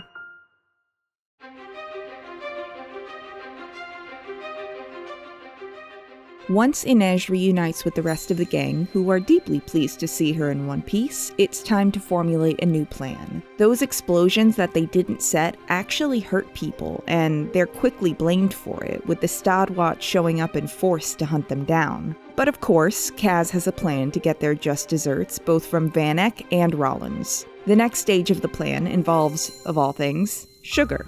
Van Eck owns 1/3 of the sugar silos in Ketterdam, and Kaz just happened to use the money he got from Pekka Rollins to buy shares with companies that don't store their sugar in Van Eck's silos. And Weiland just invented a thing they call a chemical weevil. The weevil will eat through all the sugar, and the loss of product will cause the price of sugar to go up, making shares with the other companies quickly worth a fortune and making them rich in the process. 30 million Kruger rich? She asked. The barest smile ghosted over Kaz's lips. Give or take 1 million. But Kaz only used half the money to buy their shares. The other half he used to buy shares from those other companies in Jan Van Eck's name. And once an investigator finds the remains of the weevils in the silos... Destruction of property, tampering with the markets. It will be the end of him. Apparently interfering with the market is one of the greatest crimes in Kerch. The plan is for Inej to scale a 20-story high silo and drop a vial of the stuff in through an opening at the top, then walk a wire across to the other 2 silos to rinse and repeat. Nina is worried for Inej's safety, considering she's been held prisoner for the last week. Nina thinks she should be using a net. Inej scoffs at that, saying a guffaw never performs with a net, and Kaz says, There will be a net. I don't need a net. Kaz consulted his watch. Didn't ask. They're hitting the silos the very next day, so he says there's no time to fuss. And because Nina and Inej force his hand, he's going to get all the remaining Grisha out of the city so they can escape the flying shoe soldiers known as the Kergud, targeting them throughout the city. He plans to smuggle them out on one of Van Eck's ships, and for this, they need to get into Van Eck's office, get a sample of his handwriting to forge, and his seal. To get the seal, they need to break into his 7-digit combination safe, and they're going to melt the safe with auric acid. When Inej asks Kaz later why he's insisting on a net, Kaz can't say out loud he's scared for her, and instead says, I just went to a lot of trouble to get my spider back. I didn't do it so you could crack your skull open the next day. You protect your investments. Her voice sounded almost resigned. Normal people, I love you. Kaz Brekker, you are an investment. It's a little later that they have that conversation. And if I couldn't walk, I'd crawl to you. The next day, Nina and Matthias dress up as Fjerdans and go into the Ravgen sector. They flirt and bicker until they walk into a tavern where everybody is holding them at gunpoint. It's here, when the fight starts, that Nina tries to pull at her power and finds something inside that is cold and strong, and bone fragments from a nearby cart shoot in through the window, peppering the men like shrapnel. Once before, she managed to choke some men with dust, and later they'll realize it was dust from a nearby cemetery. Before, her Heartrender powers controlled the living. Now, after Parem, she has power over the dead. Also, the fight calms down once Zoya shows up and recognizes Nina, and Jenya's there too. Zoya is not terribly pleased about Nina's new Fjerdan boyfriend, but she eventually accepts the news that they're here to help get all the Grisha to Ravka, where they'll be a little bit safer. And with Nina using her new powers, she actually feels less ill and gets her appetite back. Meanwhile, Wylan and Jesper go track down a mineral they need for the auric acid. Wylan says it's at a quarry in Olendal, near the Church of St. Hilda. Kaz, after some griping, lets them go. When they get there, Wylan confesses the mineral they need is in all kinds of paints and enamels, and he was making up the quarry stuff so they had a reason to go to Olendal. When they arrive at the church with a handful of wildflowers, expecting to find a gravestone to lay them at, what they find doesn't look like a church or a cemetery. It's an asylum. Jesper smooths things over quickly with the nurse who works there, saying they're there on behalf of Van Eck to do a little inspection of the place. And so the nurse takes them to Wylan's very alive mother, Marja Hendricks. She was supposedly locked up with papers saying she was a victim of hysteria, paranoia, and persecution disorder. Jesper manages to get the nurse away for a minute so Wylan can sit with his mother. Of course, he still looks like Kuwei, so she seems to not recognize him, mainly telling him she doesn't have any more money to take. Eventually, he plays her some music on his flute and asks, "What did they do to you?" She laid a gentle hand on his cheek. Her palm felt cool and dry. "What did they do to you?" On the way out, the nurse asks if they would like to see her paintings. Apparently, all she does is sit and paint. They look at the paintings, and there are some landscapes and lakes, but mainly there are dozens and dozens of paintings of a little boy with ruddy curls and blue eyes. After they leave, and Wylan justifiably freaks out, Jesper calms him down by pointing out the revenge they're about to get on his dad, and Wylan says, "Come on, let's go steal all my dad's money. Isn't it your money? Okay, let's go steal it back." Back at Blackvale, the plan is for Matthias, Kuwei, and Jesper to head for the embassy at 9:30 bells. Nina will go with Inej to Sweet Reef to sabotage the silos, and Kaz and Wylan are going to Van Eck's to steal the seal. They plan to meet at Third Harbor at a ship called Verhader. And of course, the plan goes completely to shit. At Van Eck's, Kaz and Wylan get a little philosophical as they break into the safe. They talk about how people see them. When people see a cripple walking down the street leaning on his cane, what do they feel? Now, what do they think when they see me coming? Kaz tells Wylan he's not weak because he can't read. You're weak because you're afraid of people seeing your weakness.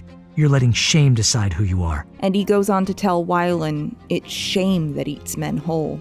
And it's at that moment that Pekka Rollin shows up to mock Kaz and gloat. He started working with Van Eck, and he says he's prepared something special for the Wraith, and his lieutenant should be rounding up the rest of them at Blackvale Island. Kaz just lets him talk until he can throw down the rest of the auric acid and crash through the floor, landing them on Van Eck's dinner table in the middle of a fancy dinner. They escape, literally covered in soup and sauce. So I'm sitting there, barbecue sauce on my titties. And they go running for Sweet Reef. Meanwhile, at Blackvale, a bunch of Dime Lions show up and start shooting. Matthias is actually the one who comes up with a decent strategy to get them out, using Kuwei's Inferni powers and Jesper's Durast abilities. And at Sweet Reef, while scaling the silos, Inej meets Dunyasha, a girl dressed all in white who likes to fight with silver throwing stars while boasting about her bona fides. She's fast, but she's also catching Inej by surprise on a bad day, so the odds were in her favor. She gets a few good hits in and sends Inej tumbling to the ground.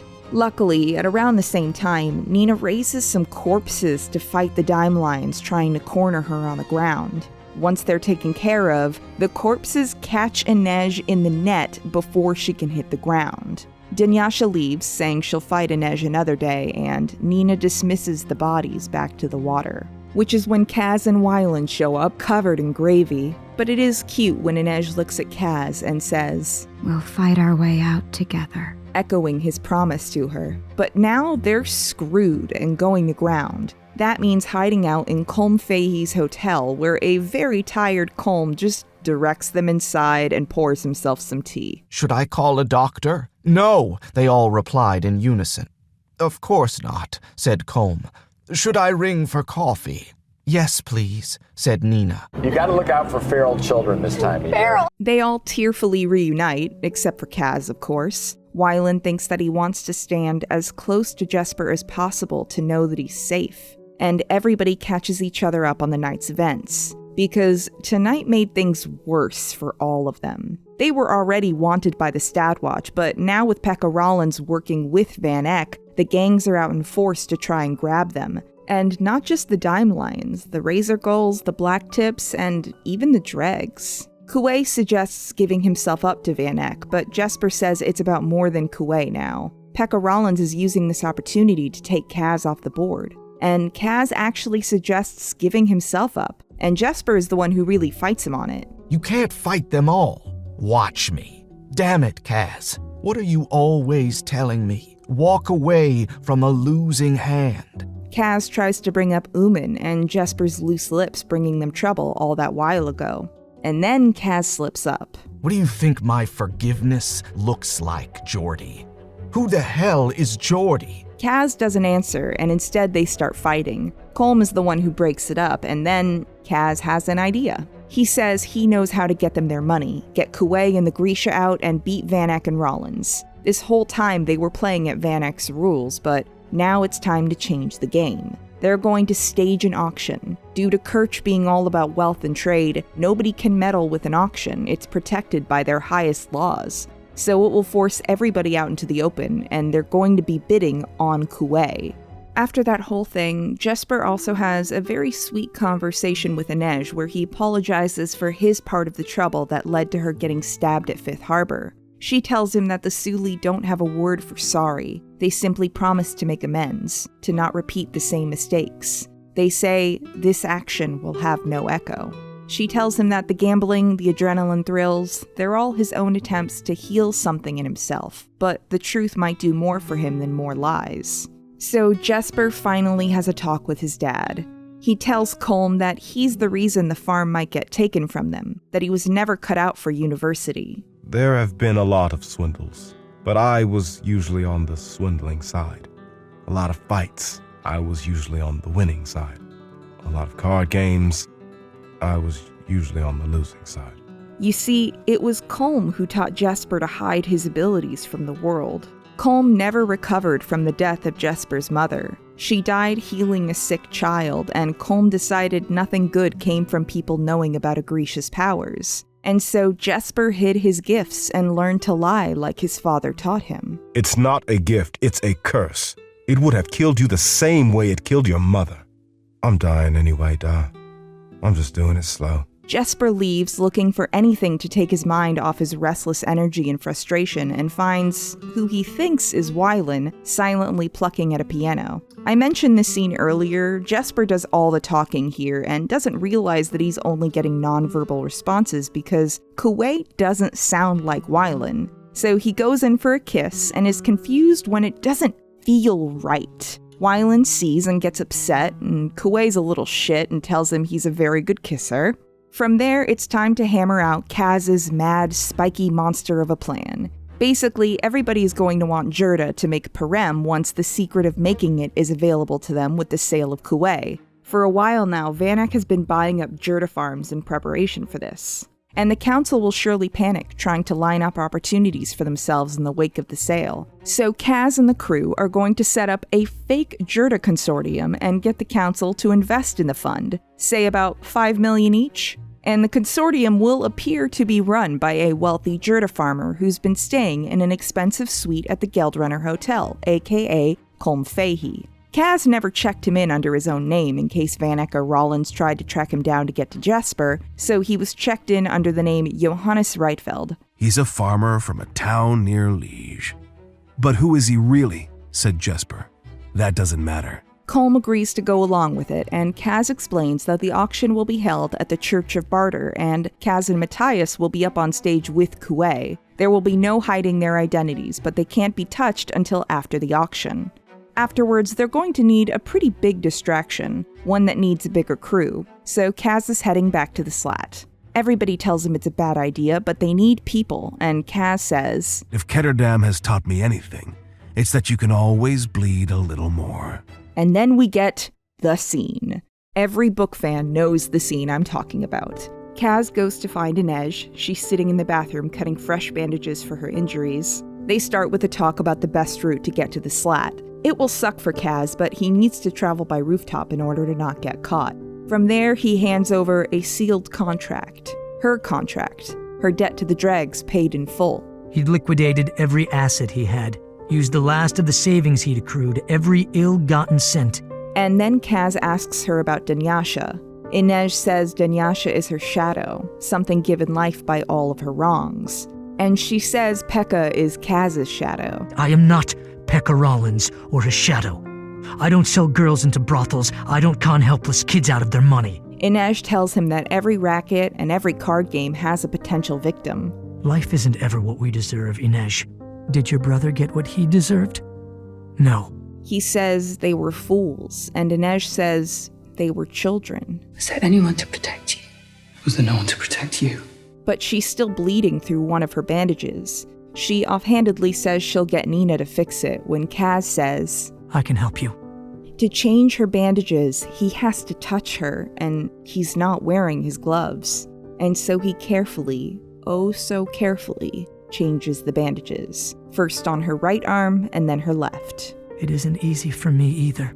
Her voice low and steady, the voice that had once led him back from hell. She tells him that sometimes she feels like she'll vanish when people touch her. Sometimes she fears seeing one of her old clients on the street, and Kaz has to finish taking care of the last bandage, looped around her shoulder in a way that requires him to get close.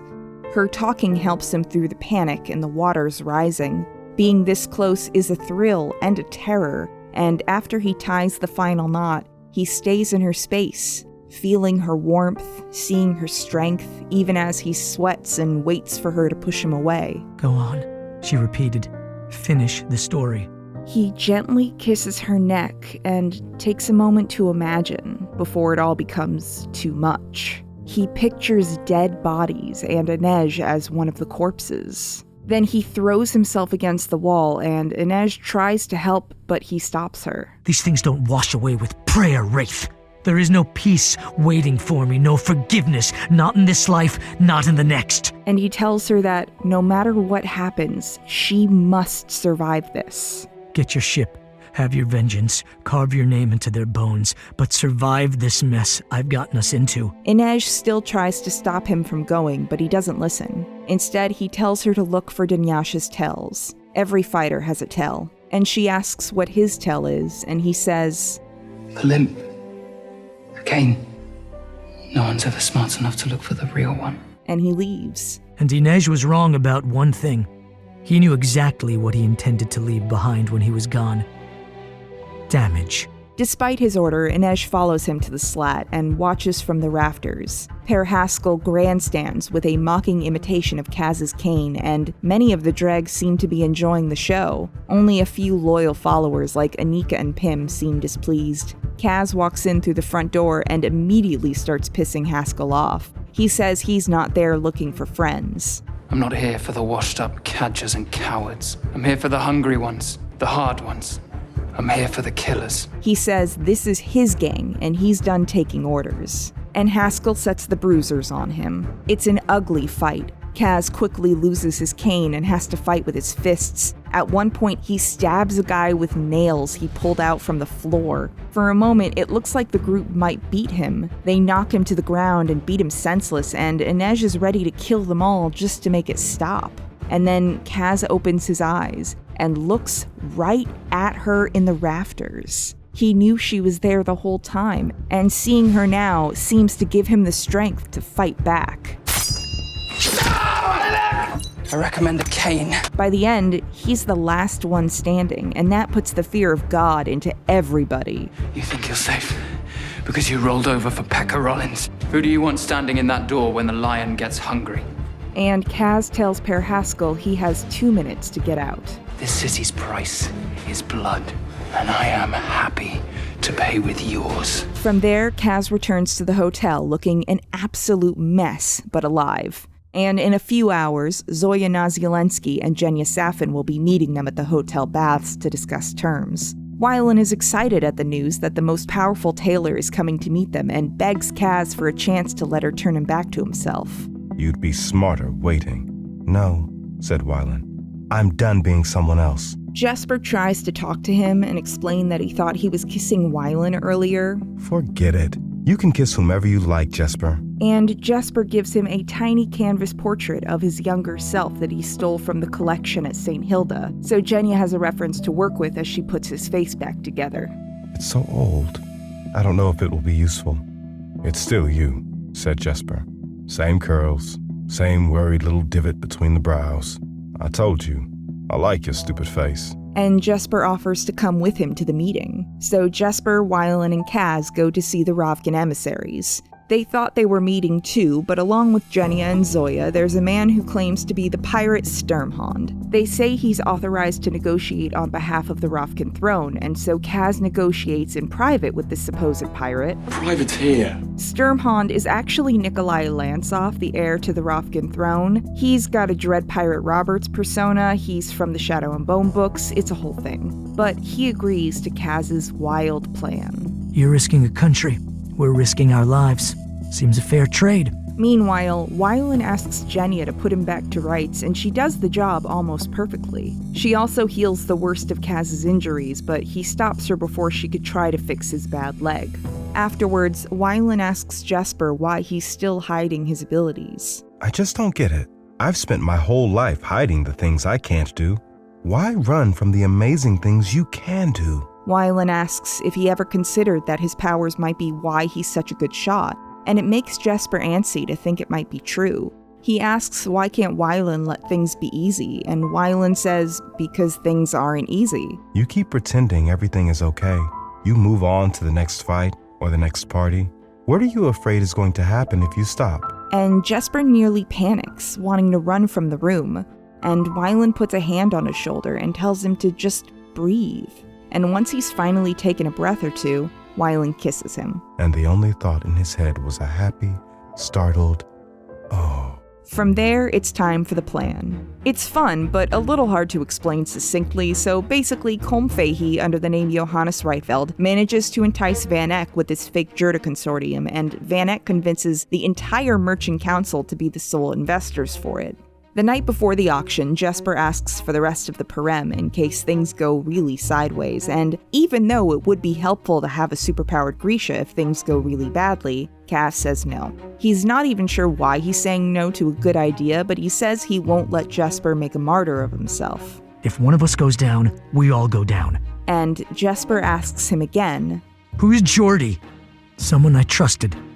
He looked over his shoulder and met Jesper's gray eyes. Someone I didn't want to lose. The morning of the auction, Wylan and Colm are hidden in a bakery by the exchange, and while they wait, Colm talks about his son. How he tried to protect him, but instead he taught him shame. Wylan says he's still a good father in spite of his mistakes, and Wylan would know. You've always been there for me. Nope. Thank you for accepting me exactly as I... Okay, try again. You are a father, this is a day, here is a card. Nailed it. Colm says he thinks Wylan will be good for Jesper, which is really sweet. And then Wylan gets grabbed by Dime Lions, who bundle him up and drag him to his father. Van Eck says he knows Kaz is planning something and has the gall to say, For all your many shortcomings, you still carry my blood. Tell me what he has planned, and I'll see you're taken care of. Understandably, Wylan spits in his face. Just make sure you keep him conscious. I want information. Wylan thinks over and over again that he's doing this so his mother can be safe and free, but... In the end, he was not Nina, or Matthias, or Kaz, or Inej, or Jesper. He was just Wylan Van Eck. He told them everything. So the auction begins with Inej watching from the church spire as dignitaries file in from Fjerda, Shuhan, Ravka, and Novia Zem, with Jesper hidden among them. Van Eck comes to monitor the proceedings along with the rest of the Merchant Council. When Kuwei steps out, flanked by Kaz and Matthias, there's an instant uproar. The Fjerdans recognize Matthias and call him a traitor, the Shu are screaming at Kuwei, and of course, Kaz is a wanted criminal. Nonetheless, they can't be touched. Yet. Once the bidding starts, the number rises quickly, and soon Ravka is bidding 120 million Kruge. That's when the mysterious Council of Tides blows the doors open and declares the auction a scam. A false fund was created to swindle honest merchants out of their money. That money was funneled to one of the bidders. Van Eck quickly tries to place blame, but his name is on the papers, along with one Johannes Reitfeld, who nobody seems to have even heard of. Van Eck tries again to play the kidnapped family card and point to evidence that's meaningless to any outsider, a note that wasn't signed and his own tie pin that was left at the scene of the crime. Rodmacher's patience was at an end. Is the business with your missing son as flimsy? And that's when Weiland shows up, beaten and bruised on his own father's orders by men Van Eck thought were dime lions, but were actually working for Kaz. If you're not from the barrel, you might find it hard to tell lions from crows. One animal is the same as the next. And now it gets fun, as all the officials are concerned about this beat-up teenager. They sit him down and he tells them he got free as soon as he could. From Brecker? From Rollins? And then Van Eck tells him to stop his lies and tell them about the Rovkins. And Weiland basically says, "Okay, Daddy, please don't hurt me, Daddy," and everybody is horrified. It was at this moment that he knew. He fucked up. And from there, with a little careful editing of the truth, the Merchant Council starts asking the right questions like who provided Kuwei Yulbo's description for the wanted posters, and who was the secret buyer purchasing Jurda Farms in Novia Zem, and Van Eck is screwed. With the auction stopped, Fjerdan and Shu soldiers prepare to rush the stage, but the whole thing is interrupted when a siren begins to wail. A plague siren. Kaz said the one thing an island nation fears more than anything is disease. And people remember stories of the Queen's Lady Plague 7 years ago, and so everybody starts to bolt. The night before, Nina, Kaz, and Inej broke into a cemetery to collect materials for Nina to fake symptoms of the firepox. She stopped in establishments throughout East and West Stave and used her new ability to send dead cells spreading over people's skin. It won't actually kill them, it's not the real plague. Their skin should clear up eventually, but it's enough to trick people into thinking the firepox is back, and it causes absolute chaos. Up on the church spire, Dunyasha appears to fight Inej, and Inej looks for her tell. When Inej stabs her, the girl is incensed that Inej is spilling the blood of kings. Inej almost felt sorry for her. Dunyasha really believed she was the Lantsov heir, and maybe she was. But what about the rest of us? What about the nobodies and the nothings, the invisible girls? We learned to hold our heads as if we wear crowns. Then Inej raises a brow and wipes the blood of kings on her trousers. An injured Dunyasha quickly resorts to dirty tricks to gain the upper hand, blinding Inej with this red dust. But Dunyasha was still too busy boasting to pay attention to where she was stepping, and so a loose piece of stone sends her tumbling to her death anyway. Then Inej hurries back to her post because it's time to fake Kuwei's death. Meanwhile, Jesper gets out of the exchange where he's briefly cornered by a giant Shu Kergud soldier. By the time he's free, he's late to the meeting point. The sirens are sounding and he's not where he's supposed to be. He panics for a moment, but then he remembers his mother's words. Anyone can shoot, but not everyone can aim. We're Zoa, you and me. It's an impossible shot around a corner. He can't even see Kuwei, but he knows where he is. He knows the exact layout of the auction block. Kuwei's second button is the one he has to hit. He fires and uses his ability to force the bullet to turn a corner and land true. Everybody on the exchange panics, seeing Kuwei shot and then lifted on a stretcher with Kaz and Matthias following behind. But Rollins corners Kaz and Inej, leaving Matthias with Kuwei. And Rollins says the time to talk is over. Kaz says he doesn't need to fight Rollins. He's going to offer him a trade. It's about the Kalish prince. Rollins thinks he means one of his gambling houses. Your other Kalish prince, fond of sweets, blonde hair. Kaz says he buried the boy alive, and he'll tell Rollins where if he remembers. 7 years ago, you ran a con on 2 boys from the south. Farm boys too stupid to know any better. Pekka says it was a long time ago. It's a simple trade, Rollins. Speak my brother's name, and your son lives. Rollins tries to offer him money and influence, whatever he might want. Bring my brother back from the dead. And Pekka begs. On his hands and knees in front of his own men, he begs. Brick by brick. It was a start. He tells Pekka that his son is buried in the southernmost corner of Tarmaker's field, marked with a black flag. And once they're gone, Inej, who has been horrified by this entire scene, asks if they'll get there in time, only to realize Kaz never buried that kid. He says he's never even seen him. He surmised some stuff based on Rollins' blustering about building a legacy and naming one of his gambling houses the Kalish Prince. But it was all a bluff, nothing more. But Rollins will be ruined. All of the businesses he runs, the Kalish Prince, the Emerald Palace, and the Sweet Shop, will be shut down and quarantined for weeks. And if the Merchant Council thinks he's involved with the fake consortium, they might take further measures and never grant him a license again. Nina also stopped at the menagerie to ruin Helene's fortunes while they were at it, and the news makes Inej smile. It was a smile he thought he might die to earn again. Meanwhile, Matthias waits with Kuwei while the medic and the Stadwatch quickly abandon any concern for the supposedly dead boy, who is swapped out with a real corpse when no one is looking. It doesn't take long for Matthias to be left alone outside a hospital with the body. And Matthias is about to head out and meet the others when he's stopped by a young Druskella, one of the soldiers at the auction who glared at Matthias the entire time. He charges Matthias with treason, and Matthias, seeing a young boy with a breaking voice and shaking hands, tries to reason with him. Do not be afraid. Fear is how they control you. You see, Matthias learned from Nina about Grisha, and he even learned from Kaz Brekker that the world isn't quite as black and white as he used to think it was. You don't want to hurt me. I know. I was like you once. Matthias was still surprised when he heard the gunshot. Meanwhile, the others revive Kuwei. Now the Shu will believe he's dead, and he can go with Zoya and the rest of them back to Ravka. Kaz heads back to the exchange to find Wylan, so it's Inej and Nina who wait for Matthias.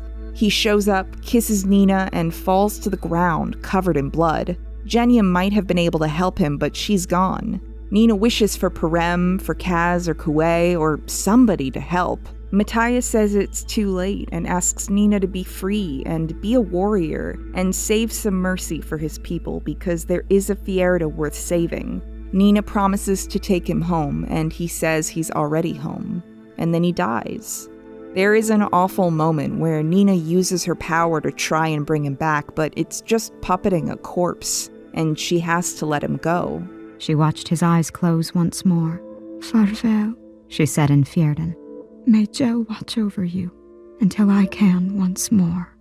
With Wylan's father arrested, Wylan will receive all of his father's assets and business ventures. Kaz forged a copy of Vanek's will, putting it all in Wylan's name. Not even Wylan knew about that. But with his half of the score and his father's wealth, he'll be the richest man in Ketterdam. There's even a great moment where Vanek won't stop yelling about his son's illiteracy, and Wylan pretends to read a document he memorized. And Jesper leans in to quietly tell Vanek, I can read to him.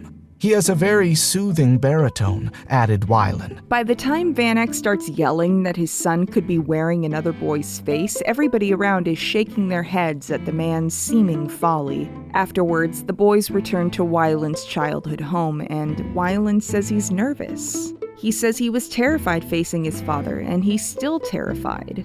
He feels like an intruder in his own home. Jess, Wylan said, did you mean what you told my father? Will you stay with me? Will you help? Jesper jokes that he can manage being waited on by servants in a rich mercher's mansion, but he'll charge a steep fee, and Wylan blushes, saying he'd like to make a down payment. It's very cute. But then the others make it back, carrying Matthias's body with them. We were all supposed to make it, said Wylan. No mourners, said Jesper, surprised by the ache of tears in his throat. No funerals, they all replied. They pull tulips from a flower bed outside, and one by one they rest a flower on Matthias's chest. Nina stays by his side the whole time. She plans to work with Grisha, who can preserve his body for the journey to Fjerda, where she'll lay him to rest.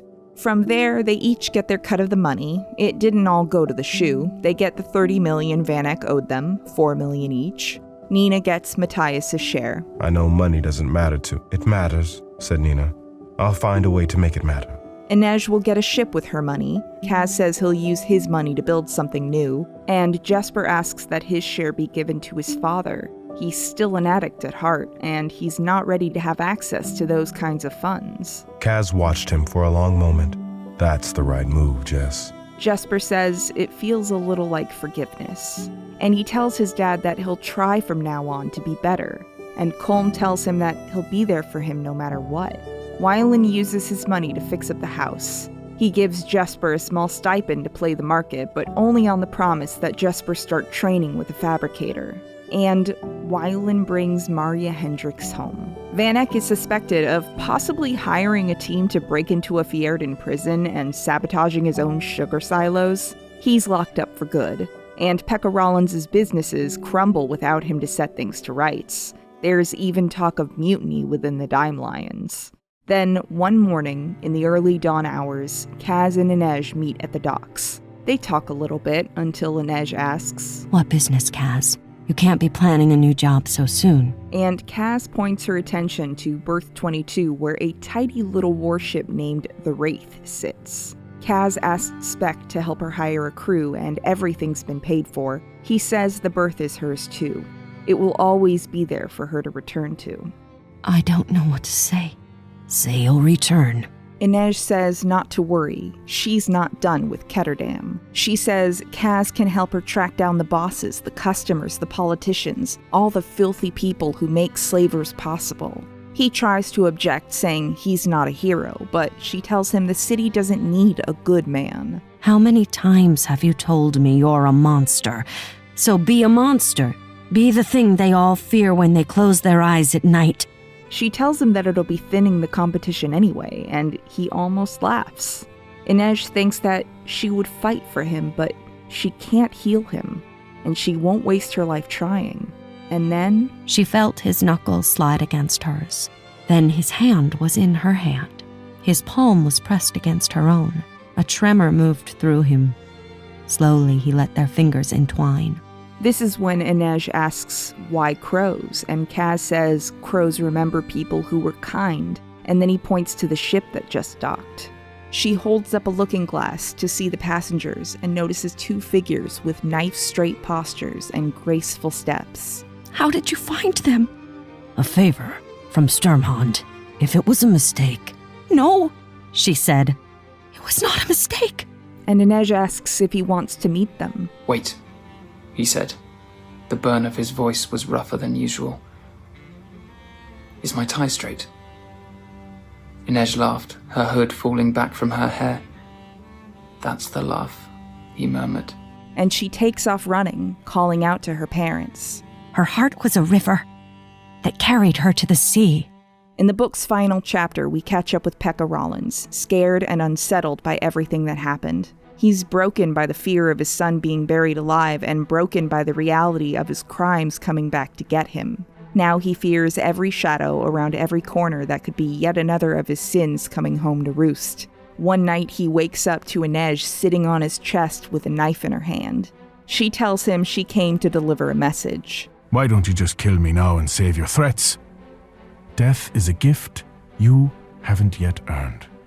She cuts a line down the center of his chest and tells him that if he ever returns to Ketterdam, she'll come back to make the second cut. And so Rollins runs for his life, counting his money and raising his son. And maybe, in the quiet hours, he'd raise a glass to the men like him, who had helped raise Brecker and his crew.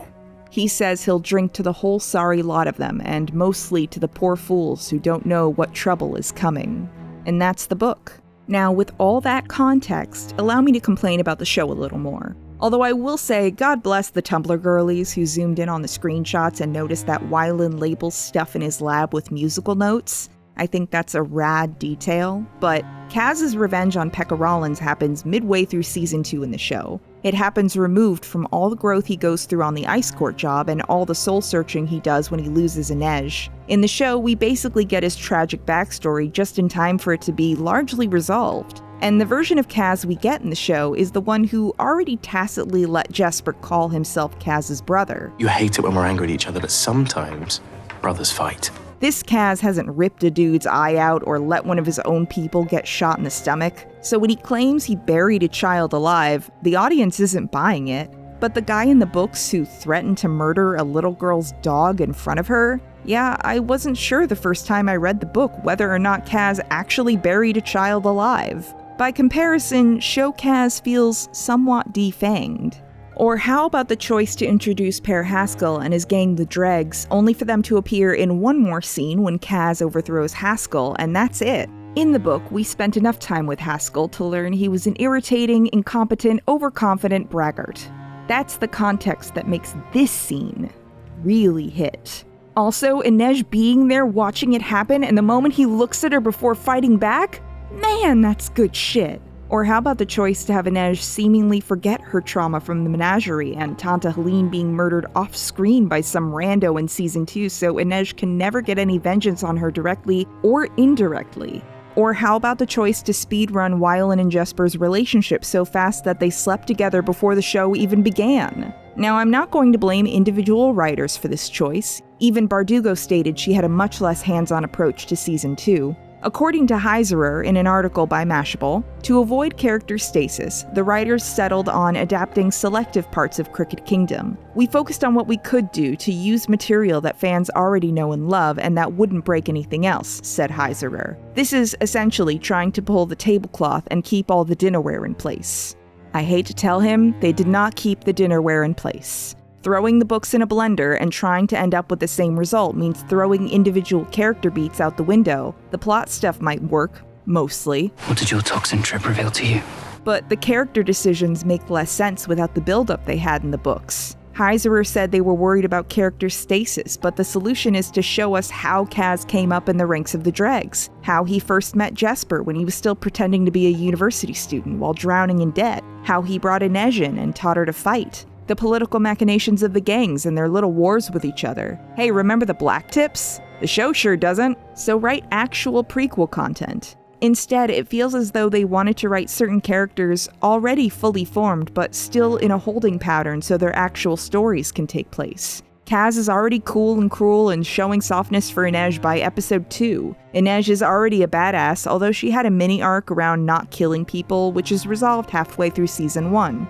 Nina and Matthias are the only ones who get the actual prequel treatment in Season 1, and that's just utilizing flashbacks from the books. Season 2 has Matthias absolutely in stasis and Nina wasting time. And even still, with all my complaints, I still like parts of Season 2. I like this lady. Is that a person? My first husband. Terrible marriage. Adequate table.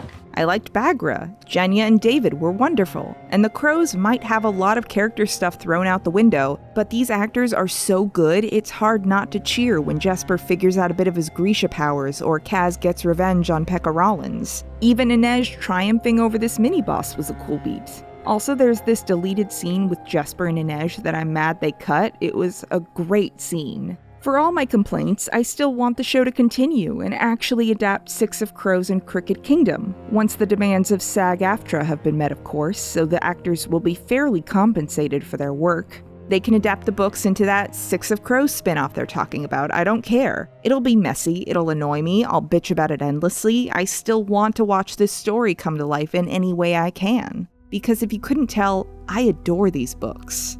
What I adore about Six of Crows and Crooked Kingdom, I think comes down to what these characters overcome. They go through so much together and as individuals. Trauma, addiction, injury, and near death, and it's not easy. This story has a body count. It's something we are reminded of constantly with their traditional farewell. No mourners. No funerals. Why do you guys say that? Why isn't it just good luck or be safe? We like to keep our expectations low. All of them are scarred by their experiences, emotionally and physically. Their lives have taken a toll on them. To quote Clementine von Radix, "What is a home if not the first place you learn to run from? You've got to bite the hand that starves you, and in doing so, praise the place that birthed you fucked up, birthed you ugly and interesting and ready to scream." they're all so messy and interesting, and with so much working against them, their pasts, their parents, the powers that be, they still get to win. They still get to take what's theirs. And in the real world where bad people so rarely get what they deserve, seeing people like Van Eck and Pekka Rollins get torn down is satisfying. Seeing them lose to these 6 people means a lot because their lives were so hard, because they're fucked up and messy and do bad things for good reasons and good things for bad reasons. And because they love each other.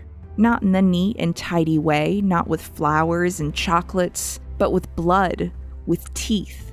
Many of them don't love easily, but they love fiercely. And because they're a little monstrous. Whether it's threatening children, raising the dead, or carving promises into a man's chest with a knife. They are, each of them, a small travesty, and together they are a force no one can reckon with. They could do so much damage, and they actually do a little good, brick by brick.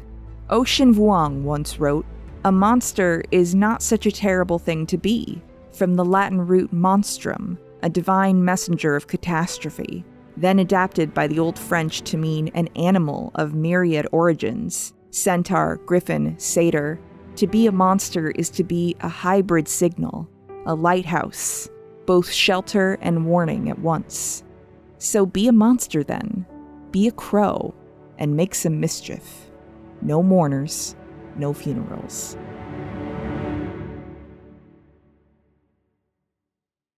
One of my favorite parts of the process of every video is designing and creating the thumbnail for it. Starting with my Blade Runner 2049 video, I've started painting the thumbnails for my videos, and I've been making companion videos about my process for these thumbnails and releasing them exclusively on Nebula. Nebula is a creator-owned streaming service where creators are free to explore ideas that don't work on an ad-supported platform like YouTube, and it's where hundreds of creators are making exclusive content that you can't find anywhere else. For example, Abigail Thorne's multiversal Shakespeare play The Prince, or Maggie Mayfish's series Unrated on the history of sexuality in film, or in the near future, Jessie Gender's short film Identities. And if you use my link in the description, you'll get a 40% discount on annual plans, which comes down to as little as $2.50 a month while supporting my channel directly. A percentage of your subscription fees every month go directly to me, so you would be helping me to continue making videos. So if you'd like, check out go.nebula.tv/LadyKnightTheBrave. Thanks! So once again, sorry that this video took even longer than the last one. Those health issues I mentioned are still happening, which is delightful for me. Thank you to everybody who donated to help me cover the cost of the medication that the doctors thought would help. Unfortunately, it didn't. I'm still very much not dying, it's just not been a great time. So a big thank you to patrons who have been very supportive during this hectic year. And thank you all for watching. I'll see you on the next one.